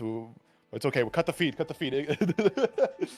No, Ignis is. Nothing ever happens. Nothing ever happens. Yeah. For the audio only, However, Ignis is working on the perfect right now. Nesica has a hell of a comeback ahead of him. Ignis almost full of meter, full of HP, overdrive unlock, everything is stacked against him, and finds the final hit, sending Nesica to losers. Holy. Oh. 2-0. Man. Man, the OGs are kind of getting washed right now, just saying, you know? I forgive them. They have not been in active practice of the game, and especially when you get to this point in the bracket, it's some very tough customers you have to play against. Look, I'm trying to shield the new generation, okay? Let me cook. Fair. But yeah, so far, the winner top 8 looking Ignis against Void and DLZ against Panda. So that will be a good one. In the meantime, though, are we staying on the winner side or are we moving to the loser side? Yeah, I'm not sure how the rotation is working right now. Yeah, there was a mix-up. Yeah? I can't remove on stream badges on challenge. So we're staying on winner's side. We let loser's side play through and then get back to loser's side. Because I was asked to cut it a little bit shorter, because it would have been way too many matches, and so we're turning it back. Yeah. That's fair. Sorry about that. Alrighty. All good. Well, with that, we're going to be getting DLZ versus Sir Panda coming up right now. Sounds good. A matchup we have already... Wait. No, wait, they did not... Those two did not play outplayed. Did they? No, I think they did. I don't think they met, no, because unfortunately Panda was sent into the loser side, and I think he only made it up to... I think he lost to Monarch into Division, I believe. Yeah, it was a very tough road, and whereas DLZ made it all the way into the winners finals, and then making it, being sent down by Monarch into the losers finals, right? So there was not really a chance for them to meet. However, I'm pretty sure they got plenty of their casual games in, and now they get to pretend like they did, or like they were meeting in bracket, right? I mean, they are meeting in bracket. They just pretend it's outplayed. Yeah, exactly. Just pretend it's outplayed, or it's better than outplayed. We got more signups. Yippee. True.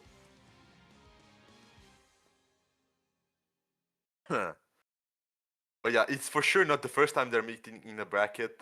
It has already happened a whole bunch of times before, and generally not to Panda's advantage. So I'm curious to see how we are gonna handle this one. Yeah, strong game of momentum between these two. As it's more so on the fact that if DLZ is maintained without his unlocks, then it becomes very, very challenging to be able to escape from the doll pressure. But the moment that DLZ is able to acquire some of his tools, that definitely changes up. And we can see how important that is to Sir Panda, already going for the early burst to make sure that nothing, no attempt is allowed by DLZ to make something happen. But nevertheless, able to find the 2C through all of that. Look at these IBs. Manages to find the backdash and find the jump in. Now, Doll is almost dead though. Oh, we are raw techers. This DLC guy is a raw techer. That's my goal right there. We like that. Good block on the raw. 6C there. We see RC is going forward, looking to let lay through. We're not able to push far enough to get the side swap. Nevertheless, in control of the pressure with the doll behind. Able to get that side swap regardless. You can see their Panda just messing up on the fuzz attempts. That's unfortunate. DLC not managing quite to kill there. 60 barely whiffing. Patience. Trying to wait it out coming in. Being. Yeah, however, less than 20 seconds left on the clock. Panda needs to get moving. Is that the opening he needs? It might just be. Are we seeing the unblockable? I think we're looking at the unblockable here. Yes, we are. Is DLC ready for this one? No! BIOS? No, just wants to lock him down long enough to keep the string running, and with the doll behind, hold on, pixel health, 4 seconds on the clock. Is DLC gonna pull a Monarch? Just OD? Yeah, there we go. 8 more seconds on the clock left. And my god, Panda, I fucking hate you. Like, Panda, you'll be watching this stream, but you have no idea how much I hate you.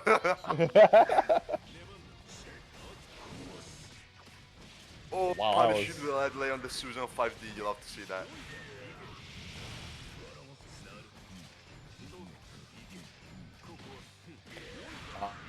Takes the very scary pressure indeed. Very cool. Keeping up the pressure, just waiting for the doll to come back, and that's the sign. First almost back for DLC, backdashes through the 2-1 for D. Interesting. Wait down, CA? And it's making it so difficult for DLC to find a burst, or something until the very last second.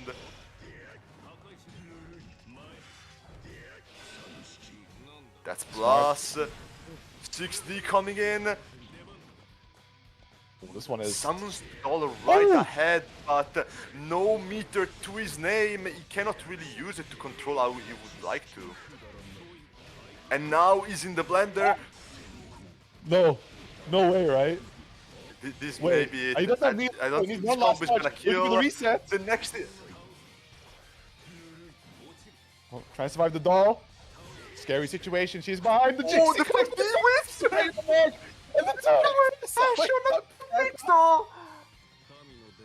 What is happening? Oh my god. Why does these DLC matches go to the wire every time? Maybe, oh my god, I can't believe it. Maybe the DLC overdrive does need to become a term, Like, maybe. Why is it always overdrive with like 2 seconds left on the clock every single time? We need that time freeze to push for more. We're looking at this. See, recognizes that Panda likes to take a retreat there to acquire the wife. Immediately opts to use the space to immediately press those 6As, right? Get some seals unlocked, and this is looking a lot more stable, a lot more like the DLC we know, right? Look at this aggressive start. A full kit to play with, trying to go for the tick throw, or so the purple throw, excuse me, but Panda is ready, gets a really devious mix-up. Unseeable from the height. Just block, it's literally a mid. I don't know what to tell you. Wait, did Homeboard just dox Panda in chat? Wait, what's happening now? That's crazy. Oh my god. While that is happening, the DPRC coming in from DLC, burst from Panda, immediate bias after the burst. Are we holding this? We are not. That will be. Oh. Panda, I hate this guy. I mean, it's a good reset attempt, especially the very last health point there. But okay, honestly, I'd say just like you're better off just finishing your food in that regard, because I think. Ooh, okay, let me. I'm seeing the chat and I appreciate homeborn service. I will be making use of it. You'll blocking the air dash. Not ready. Those throws are so devious right now. Oh, was that a misinput, I wonder? Maybe by the height, but this is a really good spot for DLZ, right? Wife disabled for the time being. We see IBBs coming out the barrier, trying to create as much pushback as he can. Ends up causing the dirt kick to whiff, and the JA barely able to slip by the 6B. That could have been a really bad situation, right? The notorious fatal starter from Susanoo, and now looking to push him into the corner. The barrier gauge is running a little low, so if DLZ is able to get some kind of touch to run his pressure again, oh he my can't god, what a but as it conversion stands, from Panda. That was an impressive one. And now in a super strong spot. No burst for DLZ. And that is it. The Panda sending DLZ to losers right now. We're just seeing upset after upset. You know, in the case of DLZ, you know, in the case of others like Nesica and Zach and whatnot, it's like, I mean, they've not played for a while. They've not really. They have yet to unrust, which, you know, fair. But DLZ, like, is just coming back from an extremely strong performance from Outplayed. And Panda now just sending him to losers 2-0 like that. That is impressive to say the least, for sure. So here's my next OS, right? This is an online bracket. no, it's a really clean work there by Panda. I think like the overall the situations he was setting up was just so difficult for DLZ to try and interact with the system mechanics. Like I think at one point when he was on that last sliver of health, he did try to go for a counterassault to escape, but immediately it was baited with a jump. I think at no point was there ever really a chance to just get a clean burst without Panda being somehow ready for it and baiting it out, looking for these resets, just dancing around left and right. Because ultimately, you know, while Susanoo can hit with these really long buttons, he is on the taller end of the cast, which means he's susceptible to a lot more of these rising air normals to connect. Yeah, like, I mean, as you said, offline is definitely completely different beast relative to online. But, you know, still, this is still DLZ we're talking about, to be fair. True. In the meantime, though, we'll be looking at Ignis up against Void. I do wonder how Bang does in this matchup. It's not one you see often, I think. Definitely, I would imagine Bang being such an aggressive character that wants to be in your face doesn't play too well into the Aracune style of neutral. Oh, you can see he can find the 6B on the pressure at least. But yeah, D-Nails is going to be the GOAT. But at the same time, it's more so that Void Zero is going to have to play a lot more in the air and try to leverage things like JC, JB, as on the ground, he doesn't have the greatest tools to challenge. But of course, once he gets put in the corner, it becomes very difficult to find an opportunity to get a seal out, or sorry, a drive out to look for these parries, and especially where Ignis is able to run disjointed pressure. He's within a position to react to whether or not you're going to go for the explosion or teleport. Yeah, I hear this like cursor character is not exactly the most interactive of the bunch, you know? What can you do? You block the mix, that's what you do. Are we blocking the mix now? What are we guessing? What's the next S? Well, you just drop, so there's no mix that needs to be blocked, but if Ignis ever gets that situation again, I think he's not blocking. Oh my god, we are just rotating options to not have total pressure. No kill for Ignis. Possible. Maybe there is still hope for Void. Who knows? Ignis does have full health and overdrive. That's bursted into the corner. I like the idea of the bumper, right? The 3C was very nice, especially because you get a crouch. You're forced into a crouch confirm there. But Yeah, I think a little too close to the corner, ends up slipping through, stealing it, and that was a really smart burst from Ignis to make sure that he just stuffs Void Zero into that position. Yeah, for sure. Especially the burst there at the end, that would kinda sealed the deal almost. But we do have still one more match to go, so we're not still out of juice. The throw, in fact, coming in right now. Void as immediately Ignis in the corner. Can we get all the seals? Maybe. Maybe, well, Not really looking for routing for the resets more so seals. than skill unlocks. Yeah, I am actually noticing Void is not really routing for the seals a whole lot. Like, generally, you already got 2 full combos. By then, a lot of bangs already have all 4 of them, but not Yeah. the case right now. I mean, from what we've seen from Void as well, he is a bit of a reset monster. Like, he definitely likes looking for these resets over consistent seal acquisition.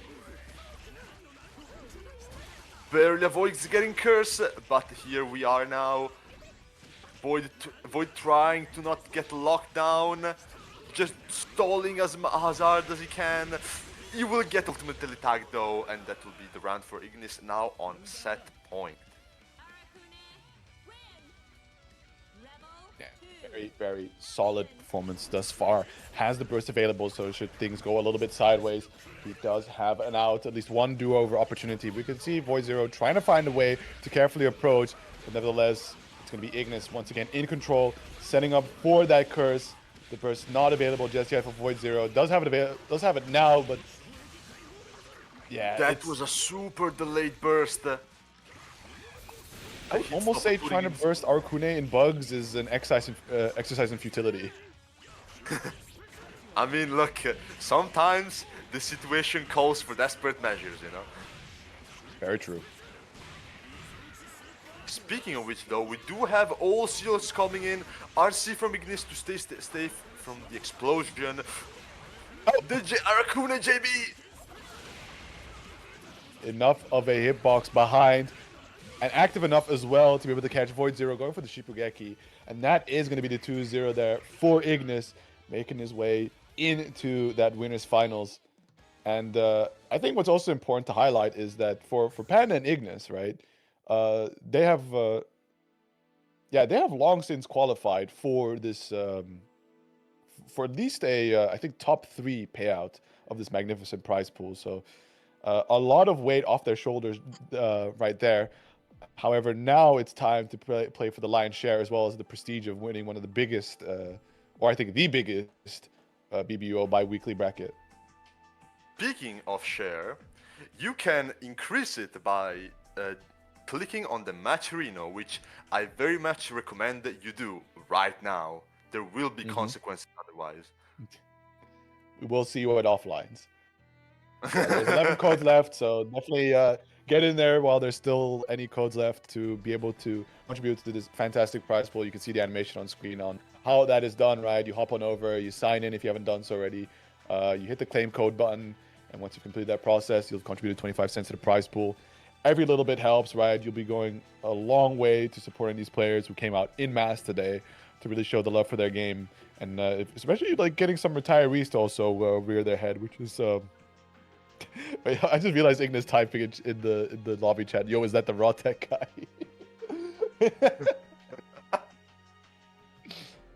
Amazing. Ignis is still in the lobby though, so we may need some kicking. Yo, can the raw tech guy get out? You get your turn later, Ignis.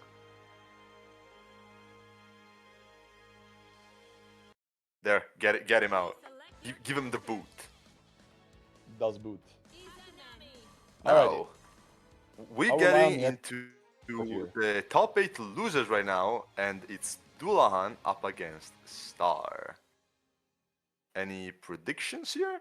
I am curious to see if Star, obviously, early in the tournament we saw him, and there were a lot of drops being had. But maybe in the meantime, things have improved as he's been getting accustomed again more and more. Who knows? It could be. I do also wonder how this matchup goes for Hoshigami, because I can't imagine that, like, with the Shield of Dreams available, he also doesn't really have a lot of options to his name to try and escape. Uh, thing is, parries and things like Yanagi and Yukikaze do all work against the ribcage armor, so that really does help. Besides that, That's fair. but, but generally when it comes to like the pressure, uh, when you're being pressured as Aquaman while the ribcage is up, parries still work, so you can make use of that. In neutral, it generally comes down to like threatening Yanagi neutral, which Izanami can answer with like reaction throw or DP, or you just opt to run away, which it's probably a lot of times the best option. Just don't try to interact with while the cage is up. Right, but you say don't interact, but we saw some really well-placed, like Hotaru to be able to not only invuln, but escape the corner, and then the Agito just to get that last hit of barrier gauge away. So Dylan with a solid start here, has that first round, does decide to pop the OD. Ooh, it does connect in the end. We did see a jump cancel attempt there, hoping to maybe slip just high enough away from the follow-up attack, but man, the pressure is just too strong there by Dillahan. Yeah, really trying to keep up the momentum, and so far working out as he gets the first match of this set. So far, I am seeing Star getting those conversions back online for sure, but Dullahan is definitely not an easy one to go up against, especially I feel like Dullahan really abuses more than most if you're not punishing him properly, because obviously the high risk, high reward kind of playstyle he goes for does require you to be able to enforce that kind of high risk. If you cannot get as big of a punish as you can manage, Dullahan is the type of guy that will probably make you pay for it. As it stands right now, Hoshigami is taking absolutely no prisoners. Looking to set up that. Okay, That's push-ups. We love we to see see Dylan go for it so often. Oh, hold on, Mugen. No, that was recovery. That was never mind. No Sejam guy this time. not this time. You're not Azugi. You cannot be him. Nice conversion. We're starting to see some of it, like you said, coming back online here for Hoshigami. Man, the spacing maintained to not get caught by the follow-up attack from the parry. Getting the punish on it as well. And we just keep the blender on turning. Shield of Dreams. Yeah, Anti-air the chase down. Run away right now. Oh, the cut coming in clutch on the wheel. The JD. Okay, now keeping up the pressure. Star is in danger, so that's scary. Yeah, forced burst right now. Oh my. At the same time, like... Oh, I think that's death. I think Star could have hung on to the burst there. Because, with the round lead, you're in an okay spot. As now, with Dullahan on set point, 70% burst as well to your 20%, you're going to have to work quite carefully here. And yeah, the slight push forward when you go into Thunderbolt Lance end up going into the Hakumen cut projectile. Oh my. Right now, parries are being done. A whole bunch of them. This Dullahan guy, as many may know, is not afraid. Oh, do another one. Yeah. Difficult situation. 6B normally minus on block, but with the ribcage active, there's just no way to challenge a way out. However, you can choose to jump away, but that's something else that Star's prepared for by just shooting the bits at you. But Hotaru on Wake Up. The CA coming in, tries to chase with Emma, but Star with the 2B ready. Oh. Tries to 60 after the skull, but not working out, and Star manages to even out 1-1.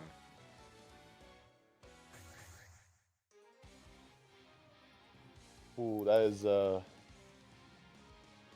was a really crazy setup as well, right? The falling skull RC with so much like downward momentum was able to land on the ground and go for the lows way faster than Dylan was prepared for. And I think he tried, I think it was the Yanagi? Like something got low, something got counted by the low.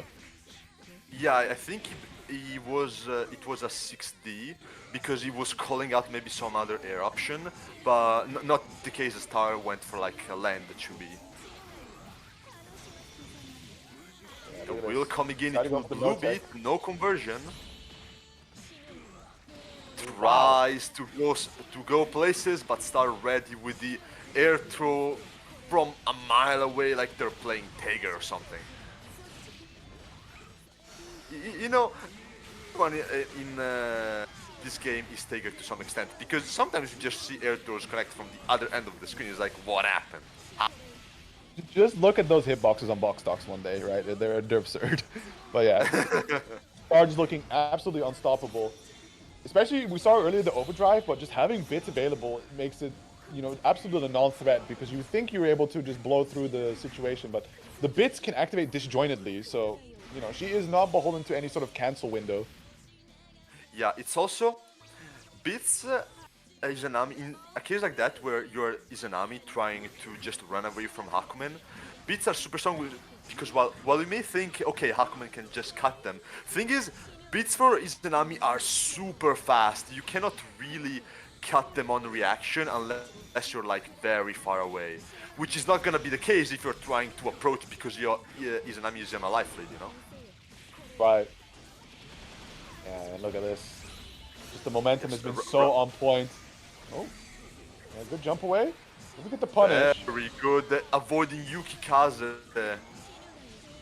Star looking really strong right now. Active flow as well. Next touch will do it if Dullahan does not get manage to burst out. Oh, Tries okay, to very reset, sneaky. works out.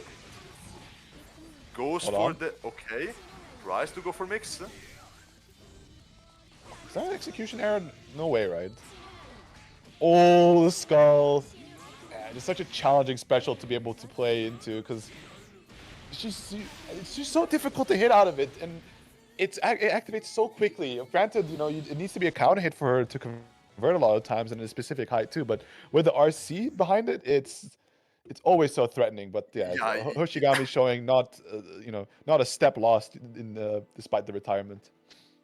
yeah, like that skull right there was putting in some extreme work. Just you have this big ginormous hitbox that stalls you in the air. It's active all the way until you hit the ground and has not even that much landing recovery. So, as you said, especially with RC on lock for like whatever setup on block and whatever conversion on hit, it's just so scary to deal with at all times. And Oshi really does make a really good use of it. As we Certainly. speak, though, up next will be Nesica up against Zwa. Zwa we have not yet seen in this Yeah. tournament. Last time I saw him, he was at Koto, except he could not play because man kinda had his arm in a cast, but what can you do? Ah, I see. Yeah, and also, I think Swab was also prepared to play in the qualifier bracket to be sponsored to go to Outplayed, but due to the the issues that were at play and the fact that we had to delay the bracket, right? The days no longer align. So still cool to see him drop on by, and what an insane set to have to be playing against Nesica here. And just to jump ahead a little bit, the winner of this having to face off against DLZ, you would almost be forgiven to think that this is like some kind of winner side run.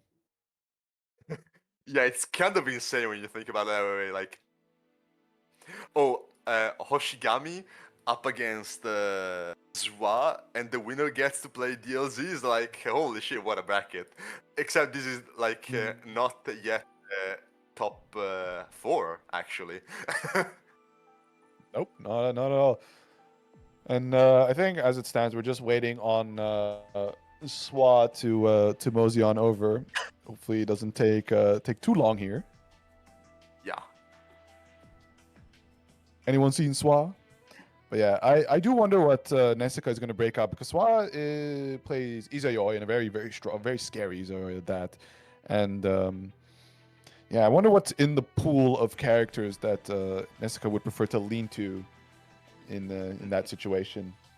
Zwa, really, really strong Izayoi. However, the Jubei is also not to be forgotten. It's like he plays both of these characters, which makes the thing, that a bit harder to cover, you know. But a lot of times I would imagine Izayoi just gets the job done, you know. So we'll see about that.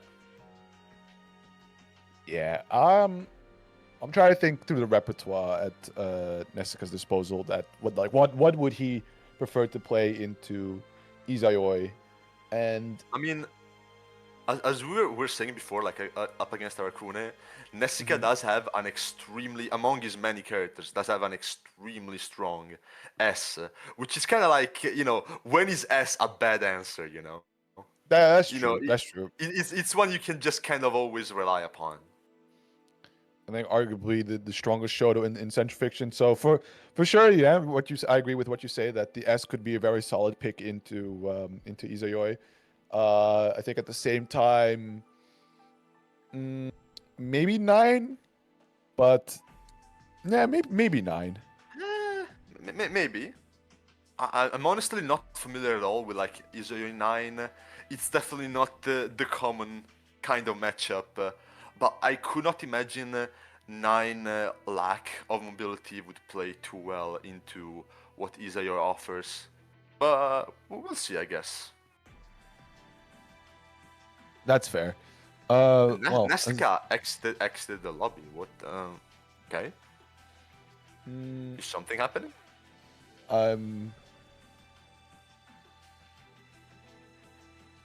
Let's see if I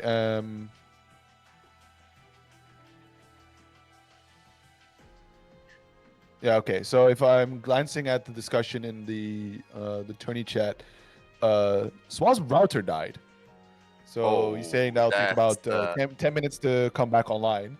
And instead, we're going to go and keep the Hoshigami train running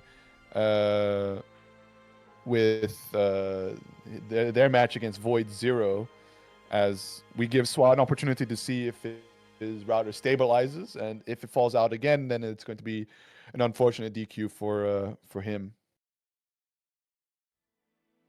Yeah, that is an unfortunate scenario right now, but you know, sometimes it just happens. There is really not a whole lot you can do about it. It really just is the bad hand you're dealt with when your country doesn't have the best network infrastructure. Greek network does for sure have a reputation. Now, what kind of reputation? That's a discussion for another time, but it for sure has a reputation, you know. Blood sacrifice the lambs at the altar for a functional internet type situation, I assume. But here we go. So Hoshigami, after a brief break, is going to continue the fun here, facing off against Void Zero. And yeah, I can imagine it's going to be a very scary airborne gameplay, but as we might see, the skull is going to play a large factor for sure. We'll almost have this conversion. Right now, Void, as we saw, very, very aggressive type of playstyle. I want to see how Oshi manages to just kind of keep him in check. And right now, he's most definitely doing a good job. With this, yeah, not even Might, this is going to be the last hit to close out the round. So far, so good. Yeah, I think like you said, the aggression from Void Zero's side might be what's going to be biting him in the ass, as Hoshigami can leverage some really, really scary actives in the air, right? We think about the float 3C, we think about the skull, where Void Zero might be trying something, right? Looking for the JB, looking for some other kind of option to just poke at Hoshigami. It's in that situation that he ends up just getting counter hit instead. Yeah, just very strong options like bits and float, but also just very solid buttons all around, like Izanami JB is a monster of an air-to-air button on its own before you take into account anything else, honestly. Yeah, absolutely. And just, once again, the skull coming out, getting a nice hit, the RC to guarantee the confirm, and Void Zero gonna have to burst to try and stay alive in this game, as he does find a quick 2A to connect. Hoshigami hasn't been forced to burst just yet, and doesn't quite get the corner confirmed. But that's a big fatal start, and that is enough for Hoshigami to finally pull the trigger. Yeah, Star is also just very good at running the thing of once he makes you block in neutral, he can kind of just manage to snowball it into full pressure, and we all know how playing into his enemy pressure is like. It's definitely a very difficult skill check slash checkmate situation, but Void Zero does find the drive at the very end to quickly be able to confirm into the super for the kill, bringing it to a final round situation here, game one. Both players pretty close to one another in terms of their burst gauges, and look at the aggression here from Void Zero as he tries to chase down Hoshigami. Does get scooped up by the anti-air, but no conversion, and it's going to be Void Zero with the quick opener to kick things off, but there is a big counter at 3C.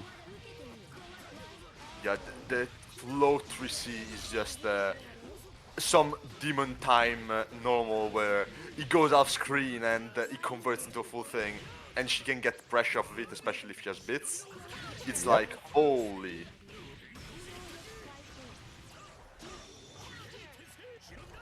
I think she gets pressure off of it without even having to use bits, right? It's float cancelable. Yeah. In general, just very tough to deal with. It is, to be fair, a lot of recovery if it does whiff, because the 3C is just very long on whiff. But again, it's like, first you need to make it whiff. Oh, wait, DRC? Oh my DRC? goodness. Okay. I think he did not expect, like, the way she was standing, I think he was afraid that it might have been just a bait or just a block, but no, it ended up being Thunderbolt Lance into the counter hit, but I think, yeah, there just might have been a slight misinput there from Hoshigami, as going into the 6B typically is a tell of, yeah, just an accidental misinput on trying to set up the ribcage. Indeed. So Void will be taking the first match. In the meantime, manages to find the punish, does not convert into full combo, manages to get the explosion though, and first the burst out from Hoshigami. The JD coming in clutch again. This normal is putting in so much work right now. Dead. Like, drive explosion, just catching at straights, because especially, like, Hoshigami's trying to set up some really scary staircase pressure, waiting for him at the, when they finally end up on the ground, but just with the explosion, being able to slip on through and just catch them at so low, or like, well, or at least while Void Zero is so high up in the ground, is really just kind of, I don't know, it's not just something you expect, most likely. Yeah, this bank character is kind of good. Like, this explosion, it's kind of like big and plus a block. I don't like this. Hey, it's, he worked hard for it. Pressed one button. True. True. There we go, going for the true install there, trying to get the low, but yeah, even if you do manage to slip away from that initial hit from Izanami, the ribcage behind there just keeps making it a difficult situation to escape from, and look at the air-to-air conversion, going to keep it nice and simple with the super kill here, as Hoshigami is going to tie up the sets. Still, it's Void Zero on set point, but only sitting at 40% burst gauge means that there is quite a bit of space for Hoshigami to cement a life lead if things start off nice and aggressive. Yeah, if we can find a hit like this one, it could be huge. Void is still so far from a burst of his own. That was a reset, okay. The 2B sniping Hoshigami out of the air. Doesn't manage to convert it though. This. My god! The G2C hitting from behind. What do you mean that beat the super? I mean, Void Zero wasn't even ready for it, because unfortunately for him, right, Hoshigami was able to slip out and just like that keep him stuck in the corner. The air unblockable, the 6A, a lot of straight connects, but no conversion as of yet, and we're going to finally pop the OD, but with no seals, it's going to limit a little bit of what he's capable in this state. You can see and right now, trying to bits are keep out, away. so there is only so much you can do.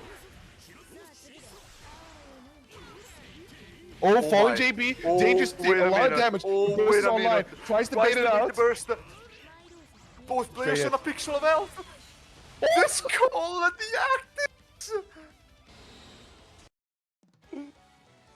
God, Oh my we are God. just... dude, what is up with matches today? Just everything coming down to both players on a pixel of health on the last round. Like, what is It's this? awesome.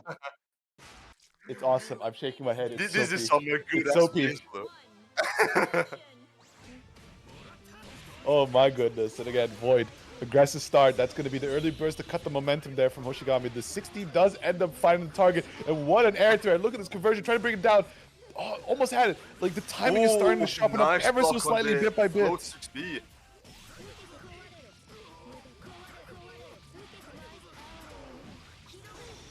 Now going towards the corner, gets hit by the wheel, autocorrect on the float. We reset those, sure, why not? Bring him back to the corner instead of the ribcage, trying to keep him down to the ground, looking to air stall, but immediately just goes right up and meets him in the air, stands on top of the seal to deny him the constant rejumps that he's able to get off of it, to try and delay and wait the ribcage timing out, but still, at that last bit of health, does have the danger state, but the 2B barely able to tag his toes, and Hoshigami now on that set point. These Nami players be pressing to be like it's their job. And you know, to be fair, they are getting money out of this, so I don't blame them.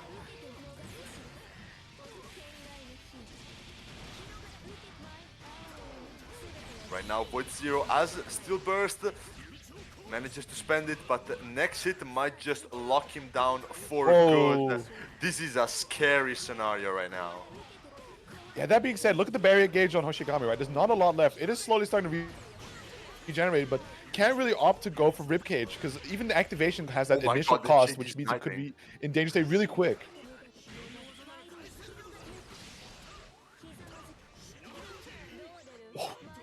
That's a crazy float attempt there, but yeah, right now, Void really needs this hit. No burst and meters to his name. He needs whatever he can get. The 5 just carrying the round on his back. And Void manages to tie up. Now, last match, last round for both. The JD again! At this time, like, Star didn't press into it, but it still domed him. When this match is over, I need all Dank players to file JD in their taxes because you need to pay for this. Hoshigami just barely not getting the uninstall in time, but nevertheless, right, able to bring Void all the way into the corner. Just that last bit of extension, this fidget spinner connecting. We see the OD able to slip on by, but just in time, right, able to recover the barrier. No full shield though.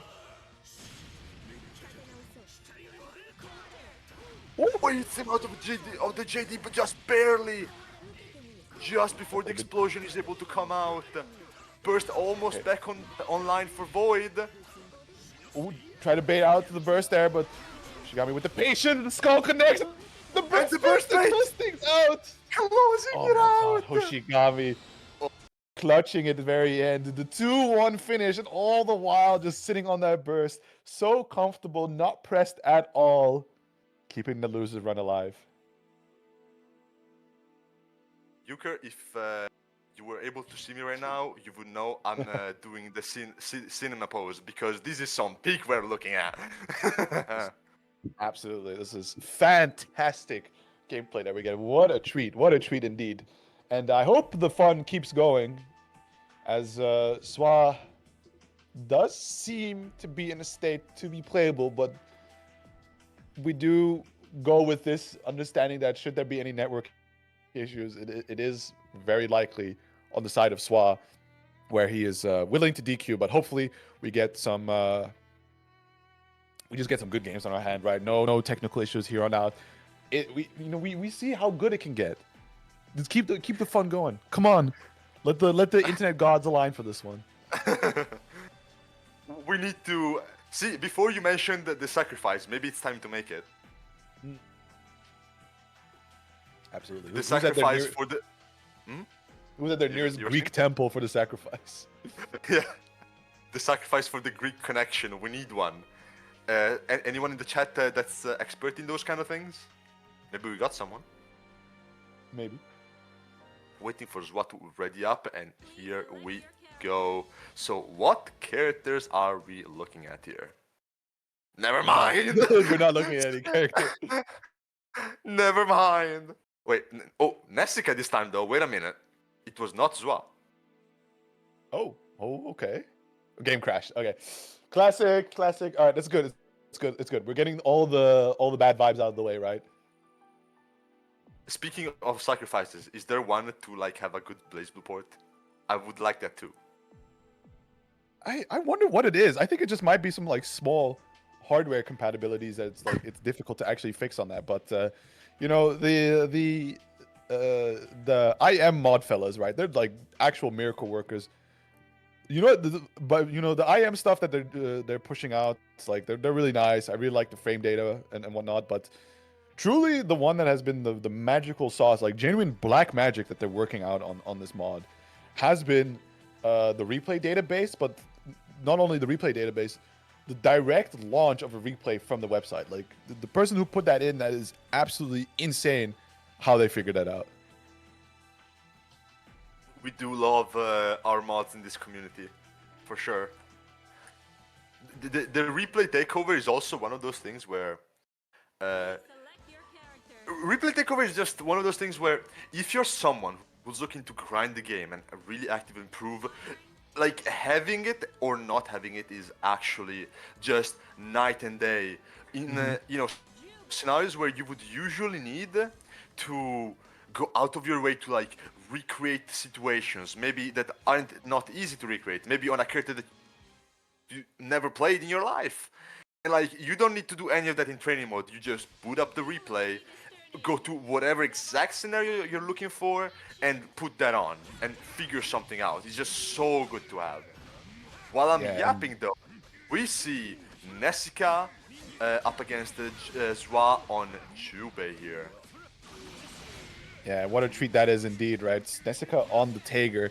I don't think we would have gotten the opportunity to see it, but as it stands, right, Swa is kind of running circles around, but big Spark Bolt is going to allow for some really good damage, but also just the constant application of magnetism is going to set up for some really scary situations. But good blocks from Swa, finds the 2B, finds the install. I think it's down to the final few interactions here for Nesica, the overhead, crossing over to the other side, but decides to go for the counter assault. Oh my god! Magnetism jank? Sure, why not? We have that too. Oh my. Oh, oh my god! I like the idea from Swa. I really like it, right? Because he did everything in his power to make sure that he could keep pushing forward, right? Constantly going for the whiff cancels, as well as doing one of his air options, but it wasn't enough, right? Just that super can stay active for so long and then just catches you in the recovery. I have my whole life ahead of me. No, you don't. The 720 is coming. The fog is coming. What was that? Wait, no, Tago also got these side swaps? Yo, Jubei, you out for your job, man. Yeah, reminded that Jubei, you said, gets such good combos on him. Not just because, obviously, you have the constant crouch confirm thing, but the thing is, you can do combos that work only on Jubei, because you can do like moves that force a stand into a crouch confirm still, which you could not do on any other character but him. Very true. Yeah, no, that's actually probably one of the more scarier things you can pull off against Jubei, but also the fact that you're able to get some really, really crazy jump-ins on Jubei, especially when he's standing, right? Like some fuzzy confirms only work on Jubei, just because of, like you said, the crouching, the technical crouching hit state he's in. Yeah.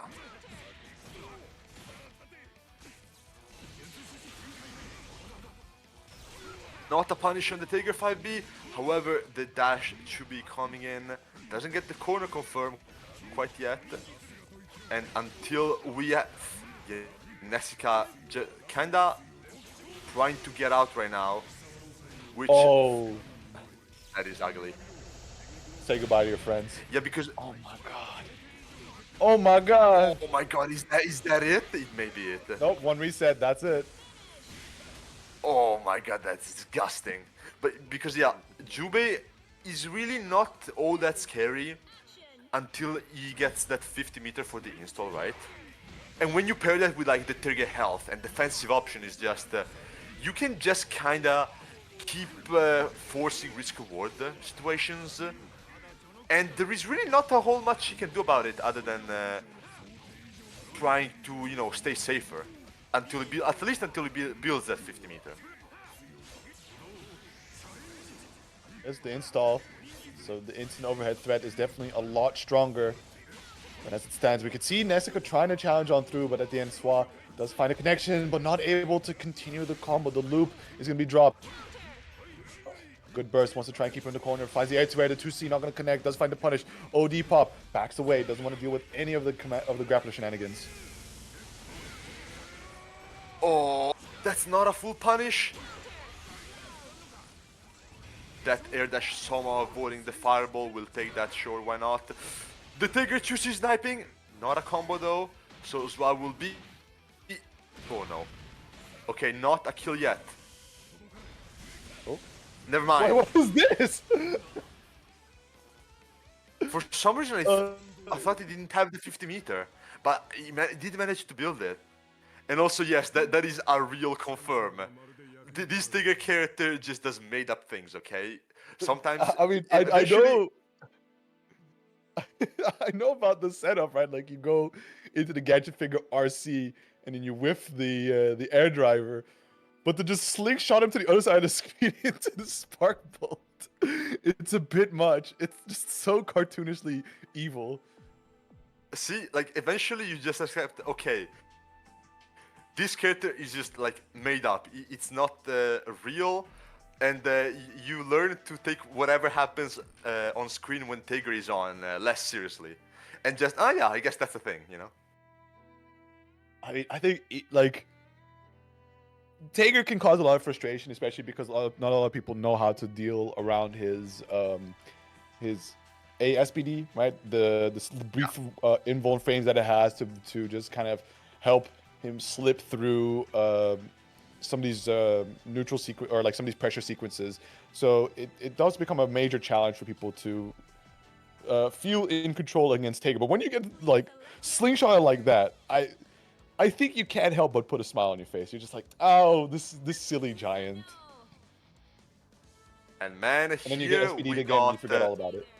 Here we got a run back for the ages, back from when BlazBlue Unwanted was still a thing. You love to see that. Well, full circle. This is the year of Central Fiction, baby. What could have been easily a grand finals is being played out in loser semifinals. Somebody has to go home here. Well, they are home, but somebody has to. No, not even loser semifinals. This is like quarterfinals. Oh, sorry, yeah, quarterfinals. Excuse me. Even further in. This is an insane. Yeah, like, no, I think it speaks to how insane this bracket is. Yeah. Which, you know, all the better for us. Absolutely. Waiter, more epic sets, please.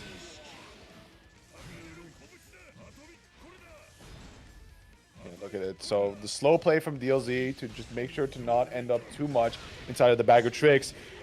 Finds the level 2 spin dash explosion to get the connection there. Extension into the corner, and now it's a matter of how do you run this pressure. Good 5A, a lot of IBs, but the overhead is going to connect, and not going to be killed just yet. One more touch needed. Unless he decides to overdrive? No, one more. Yeah, I know that DP is so active, even Tiger backdash is powerless against it. It's actually insane. Tiger backdash with all the invul in the ward is still not enough to get away.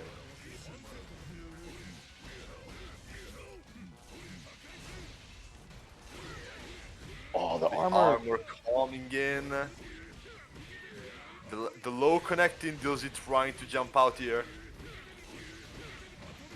Look at this. This absolute momentum on the side of Nesica. Gonna go for the counter assault. Quick unlock. Wants to get that DP on the table. Oh the my. 6A does end up working out, but look at the JD just able to get that whiff punish.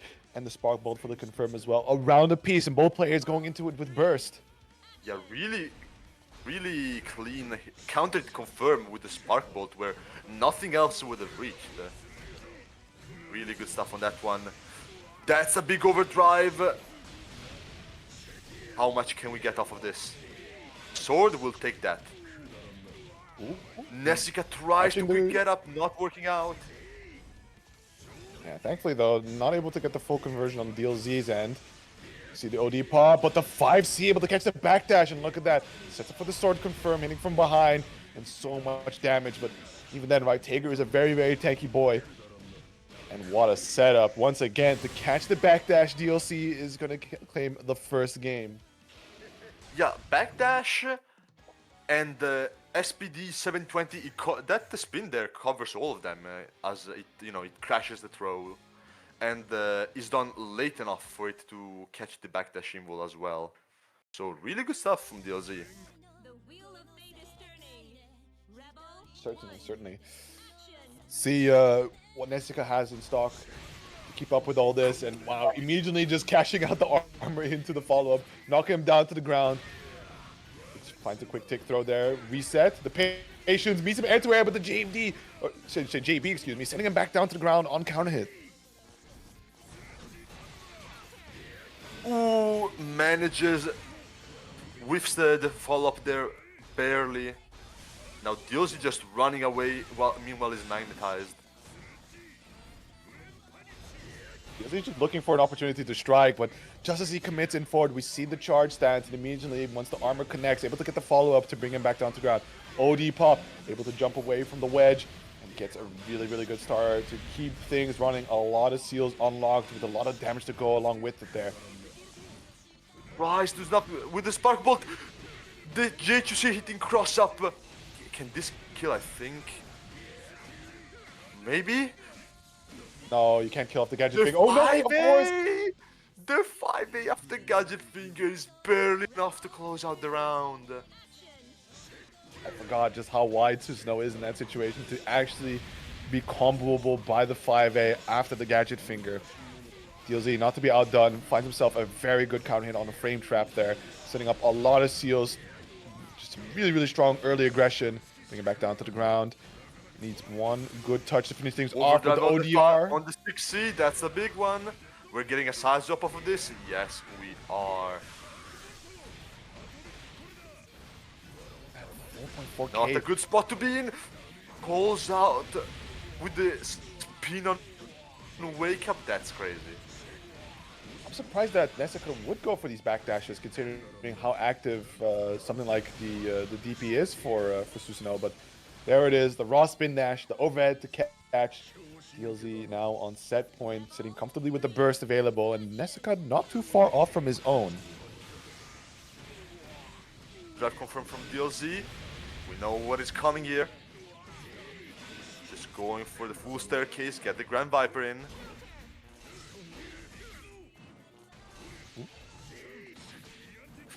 Yeah, no, nice that is not a good spot there.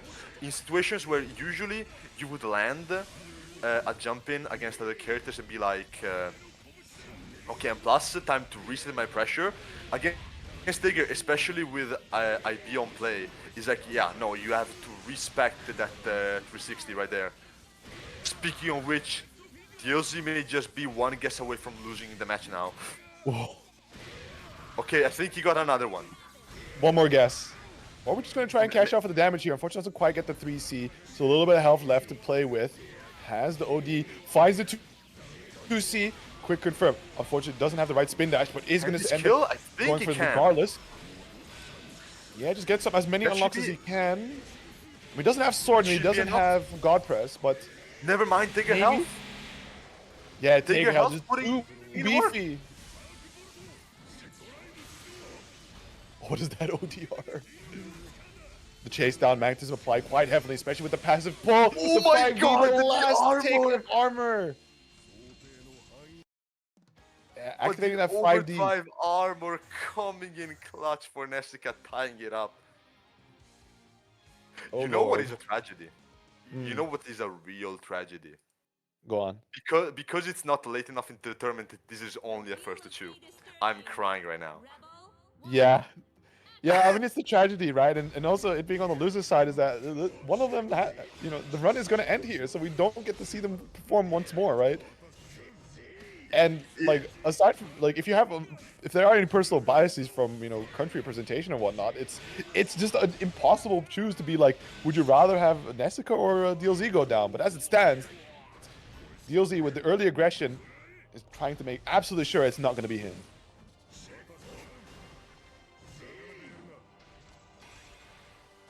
Nesica now trying to wait for that spark bolt to come back up. DLZ finding the jump in though. No combo due to the normal starter. Trying to set up the fuzz in the Tiger Chushi coming in.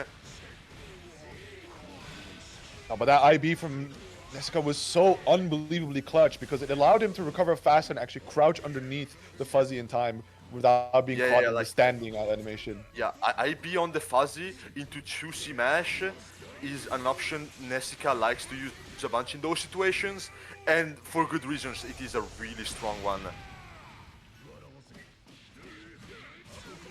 Are we seeing Only the burst? Susto Yes, is we the kind of are. character. Oh, trying to play it Heals slow is without the magnetized. magnetism. Oh, baits the CA, but no punish. Block on Yeah, the 60. It really has to be one of those things where only Tager is uniquely qualified to be able to punish the long range 6D, right? The stomp portion of it with the I'm not magnetism sure to if just that pull was. him in. I'm not sure if that was a punish. I think it may have been a thing of, okay, you're minus a Susanov, and generally you're just spaced out. But generally they're not just able to threaten you with the strike throw mix like that, you know? Yeah. From that distance. Yeah, now DLZ just being absolutely thrown into the blender really has to lock in now. The tournament life is on the line. And Danger right now. Oh, Is that it? that is it with Yes, the it danger is! stage. And DLC is knocked out before top 4. How did we get to this timeline? I don't know, but you know, it just goes to show the strength that people are operating at for this here bracket, right? It's absolutely stellar stuff. And like DLZ was definitely working very, very hard, like real overtime there to try and make it over. But just Nesica was such a tough client, especially towards the end, right? Like the last couple of sequences, Nesica was prioritizing a lot of meter to be spent into crush triggers and level 2 at that, not for the sake of like trying to catch him off guard, but just making sure that there is no more barrier gauge left, right? Put him in that danger state, really make every hit count after that. And you could see with the Exceed Excel, especially in active flow, right, getting the bonus damage, pushing it over with that extra 1k due to danger state being just enough for the kill is marvelous stuff. You know, absolute cinema there. Yeah, like, man, these matches are so good. I would like more of them, but what can you do? Holy. In the meantime, okay, we're moving in the meantime to back to winner finals to see Panda up against Ignis right now. These two have, you know, another couple that have seen each other a decent amount of times already in net play brackets. Mm-hmm. It's Uh, this one is something that we're a lot more accustomed to, right? yeah, It's, yeah, for sure, it's a for sure. consistent treat. It's a very consistent treat. It's always a pleasure to watch.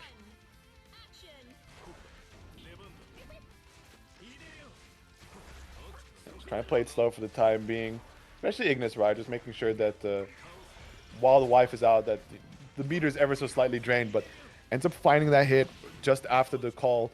And now running the pressure. We see the IBVs to create a little bit of space, especially looking for that 5-8 to challenge, but Ignis still carefully adjusting that pressure to deal with it. Trying to chase some dash from Ignis. Ignis chasing dash from Ignis. That sure is a play on words right now, but sure, why not? Why not? Gonna keep the damage pretty modest for spending 50 meter on that, but you know, you'll take any confirm, and also putting Arakune into the corner is a really, really good achievement. However, ends up messing up the mix-up a little bit, so finds a challenge, but Panda daring to press, but doesn't get the launcher. I think he was assuming he got an air hit there, so was trying to convert for it. I think that may have just been misinput. And right now he's paying for it harshly. Oh my god, DCA. Is that a kill? No, it's not a kill. Oh, but this Too will kill. late throw. And he will be respecting that one. Ignis taking the first round right now. And then also starting the second round with no burst to his name. Which, if we get an early hit, this could turn ugly really quickly. Oh, absolutely. But we can see that it's Panda that's maintaining the pressure for the time being, right? Just trying to run the timer a bit to get the gauge back in charge, but I think he could manage to get sniped just as he's going for the unsummon or some kind of other action. And this is going to be a hell of a lot of a scary situation. But let's go for the burst, sends out the wife, looking to summon out some bugs to create control, and we do see them end up landing. And Just like that, Ignis once again finding the mark, but now needs to recurse Sir Panda to really keep the pressure running. Speaking of recurse, it's here, it's real, and Panda has to guess for his life now. Never mind, drops coming in. Oh my god. Okay, curse is out, but Panda is in danger state. What are we looking at right now? Oh, This wait. snipe from full screen. That looked like it Yeah. shouldn't have hit. It hit from just very, very far away, but Yeah, Relius Ignis run as... Yeah? No, go ahead. Yeah, no, because I was saying like, yeah, the JD sniper there is because Relius run obviously is like on definitely one of the slower ones in terms of both like momentum and you know, speed, overall speed. But not only that, it just becomes really, really wide during the herb box, which ends up being an issue for a bunch of things that may hit him that would otherwise not. Right. Yeah, interesting to consider how there are still like, because Centrifusion is a rather consistent game a lot of times with how hurtbox interactions work, but there is still just that slight layers of character-specific interactions that end up, and if you're not prepared for them, you will catch you by surprise. But currently, right now, we see Serpana just trying to stall out, waiting for the wife gauge to recover, whereas Ignis has a pretty good cloud for the chase down to passively generate some curse. Now, neither player really has set up all too much to begin with, but Ignis is running rather low on the barrier gauge. And now gets Ignis to spend the overdrive. Does not manage to get much of the curse, but the purple throw coming in. Purple throws in this economy? I'm surprised he would spend 50 meter for it as well, right? The RC purple throw, that is really one case of trying to catch your opponent off guard. 50 meter for a purple throw, to me sounds like someone coming fresh out of Vienna, you know? I mean, that's the beauty of offlines as well, right? You're going to start farming these purple throws for push-ups. You know, one needs to get accustomed to local traditions. It's important. That's true. And they're just taking all the blue bits in the world, they're doing no damage anyway. Yeah. Unfortunately, didn't quite get the OTG timing right to find the hit after the burst, so instead gets hyperscale damage as Serpenta was looking for a way to stall for time, but ends up just slipping at the very end. Did kill a lot of time for that matter, but Ignis with the last touch was able to just close the gap and take the lead. Starts things off pretty nicely here with the 5A. Right Good now, anti-air. He will be getting the curse off of that, and it's looking huge. Panda still no burst to his name. And Ignis, wait, actually, this is not a set point because it's winning the finals. Never mind. Yep. But still, it's not looking good right now for Panda. There's a lot of room to make adjustments over the course, but as it stands, right, Ignis has been really stable a lot of times, and as well as the fact that being in a very dominating position when the curse is available. Panda tried for a very tricky conversion there. Getting the 4D hit and unsummoning before picking it up could have been huge, but unfortunately did not manage it. Ground finds that overhead to connect, but unfortunately not going to get the full conversion. We see some spider attempts to connect, but does end up hitting the super. The curse is out on the table. Still has OD. He's going to go for the burst. Out. Using life for protection. But it's not protection enough.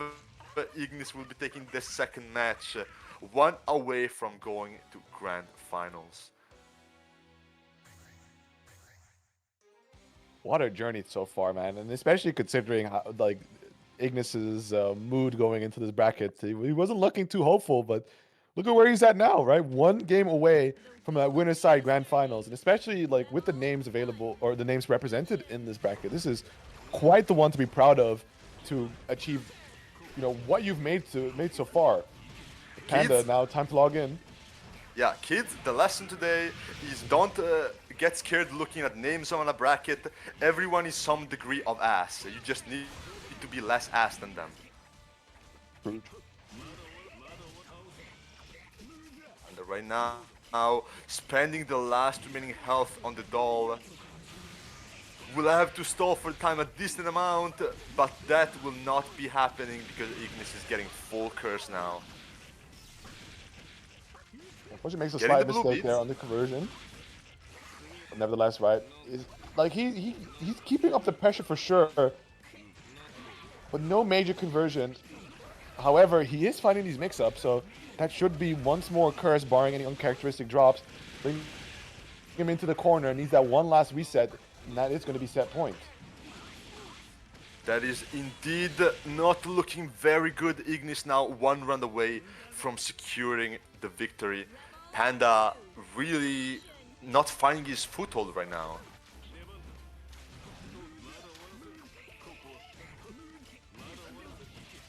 Oh, nice. Finds a low, the conversion off of the wife as well. Going to set up for some nice bit of damage as well as this corner pressure coming up. Catches the roll type, but unfortunately pushes himself out of the corner, so needs to quickly adjust before the burst comes back online. Pops the OD to conserve the wife gauge, sets up the throw, and I think with the perfect that Sir Panda is working on, Ignis is just considering this one as a done deal. Try to survive for the time being. 6B to the clash cancel. Good tech there from Ignis, cancelling the CA clash into a forward dash to evade the rest of the BIOS. Really good stuff. Does get not sniped though at the very succeed end. keeping Panda alive there. Yeah, so far, still alive, but for how much can we keep that up? Again, Panda no burst right now. Any hit Ignis gets could spell death very easily. Indeed. Ignis does have to spend the burst, around 50% of the HP left. Finds a quick party bug, but the backdash able to avoid the mix-up there on the 2B, but jumping is going to work out, and that should be the curse available. Panda is getting close to getting the burst available, but yeah, in this situation, the advice is typically not to burst, but Ignis with some slight conversion issues here, not able to maximize off of the curse tape, but nevertheless, he's doing a lot of damage on the barrier gauge, as well as consistently finding these resets. Panda needs to be very choice about when he bursts. Oh! Unfortunately, gets baited out. We see the 2C, my it God, does trade off the GB. trade! And the quick... Oh. Ignis I does don't- it. Ignis does it, manages to get to grand finals on a clean 3-0 up against Panda. I don't think he was ready for that trade. Just coming down with like JB on the Shark. I think he just expected clean hit, but he got a trade and kind of got thrown off because of that, I feel. That was a big one. Very, very crazy indeed. Fantastic stuff there by Ignis, right? So, winner side grand final in a bracket this stacked, and the top four, right? It's an insane consideration. It's like Ignis there with Panda, Nesica, and Hoshigami, and that's exactly where we're going next, right? Nesica versus Hoshigami in the semifinals. This is grand finals material normally. Like this is like historically, if you've been for anyone who has been playing for a while online, like this is the EU Grand Final set for really any online bracket that features these two players, basically. But not today. Today we're seeing both of them on loser finals. So that's an interesting change for sure. It's absolutely nuts, absolutely bonkers. But yeah, treat for us, right? And I think the most unfortunate part about all of this, right, is that it's going to have to be played out first to two. It's our last first to two and it has to be between these two. There's a heartbreaking thing to consider.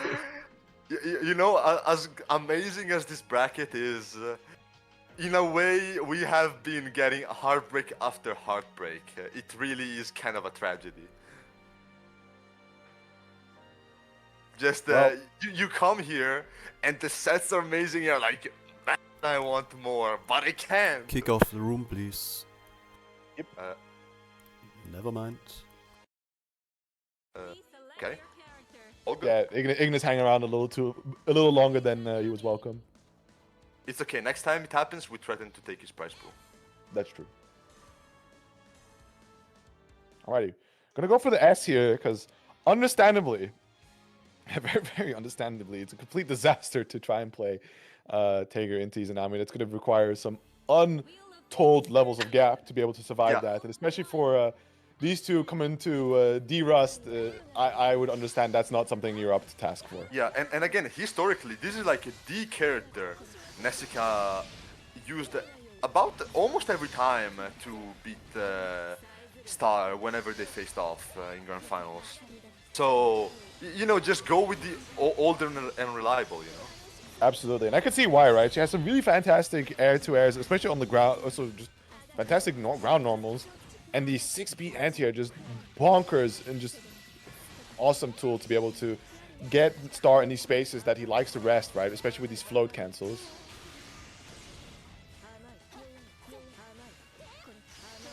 Yeah, in general, the fireballs I think are particularly huge to contest whatever Izanami tries to do, especially with bits, because Nami really likes normally to just hang in neutral, run away with bits, but as fireballs really put a hole in that game plan.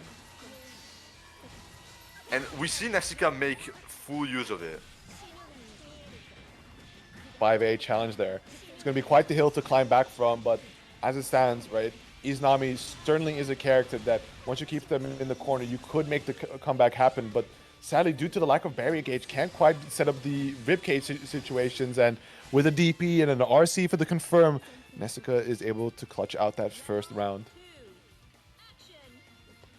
So far, so good.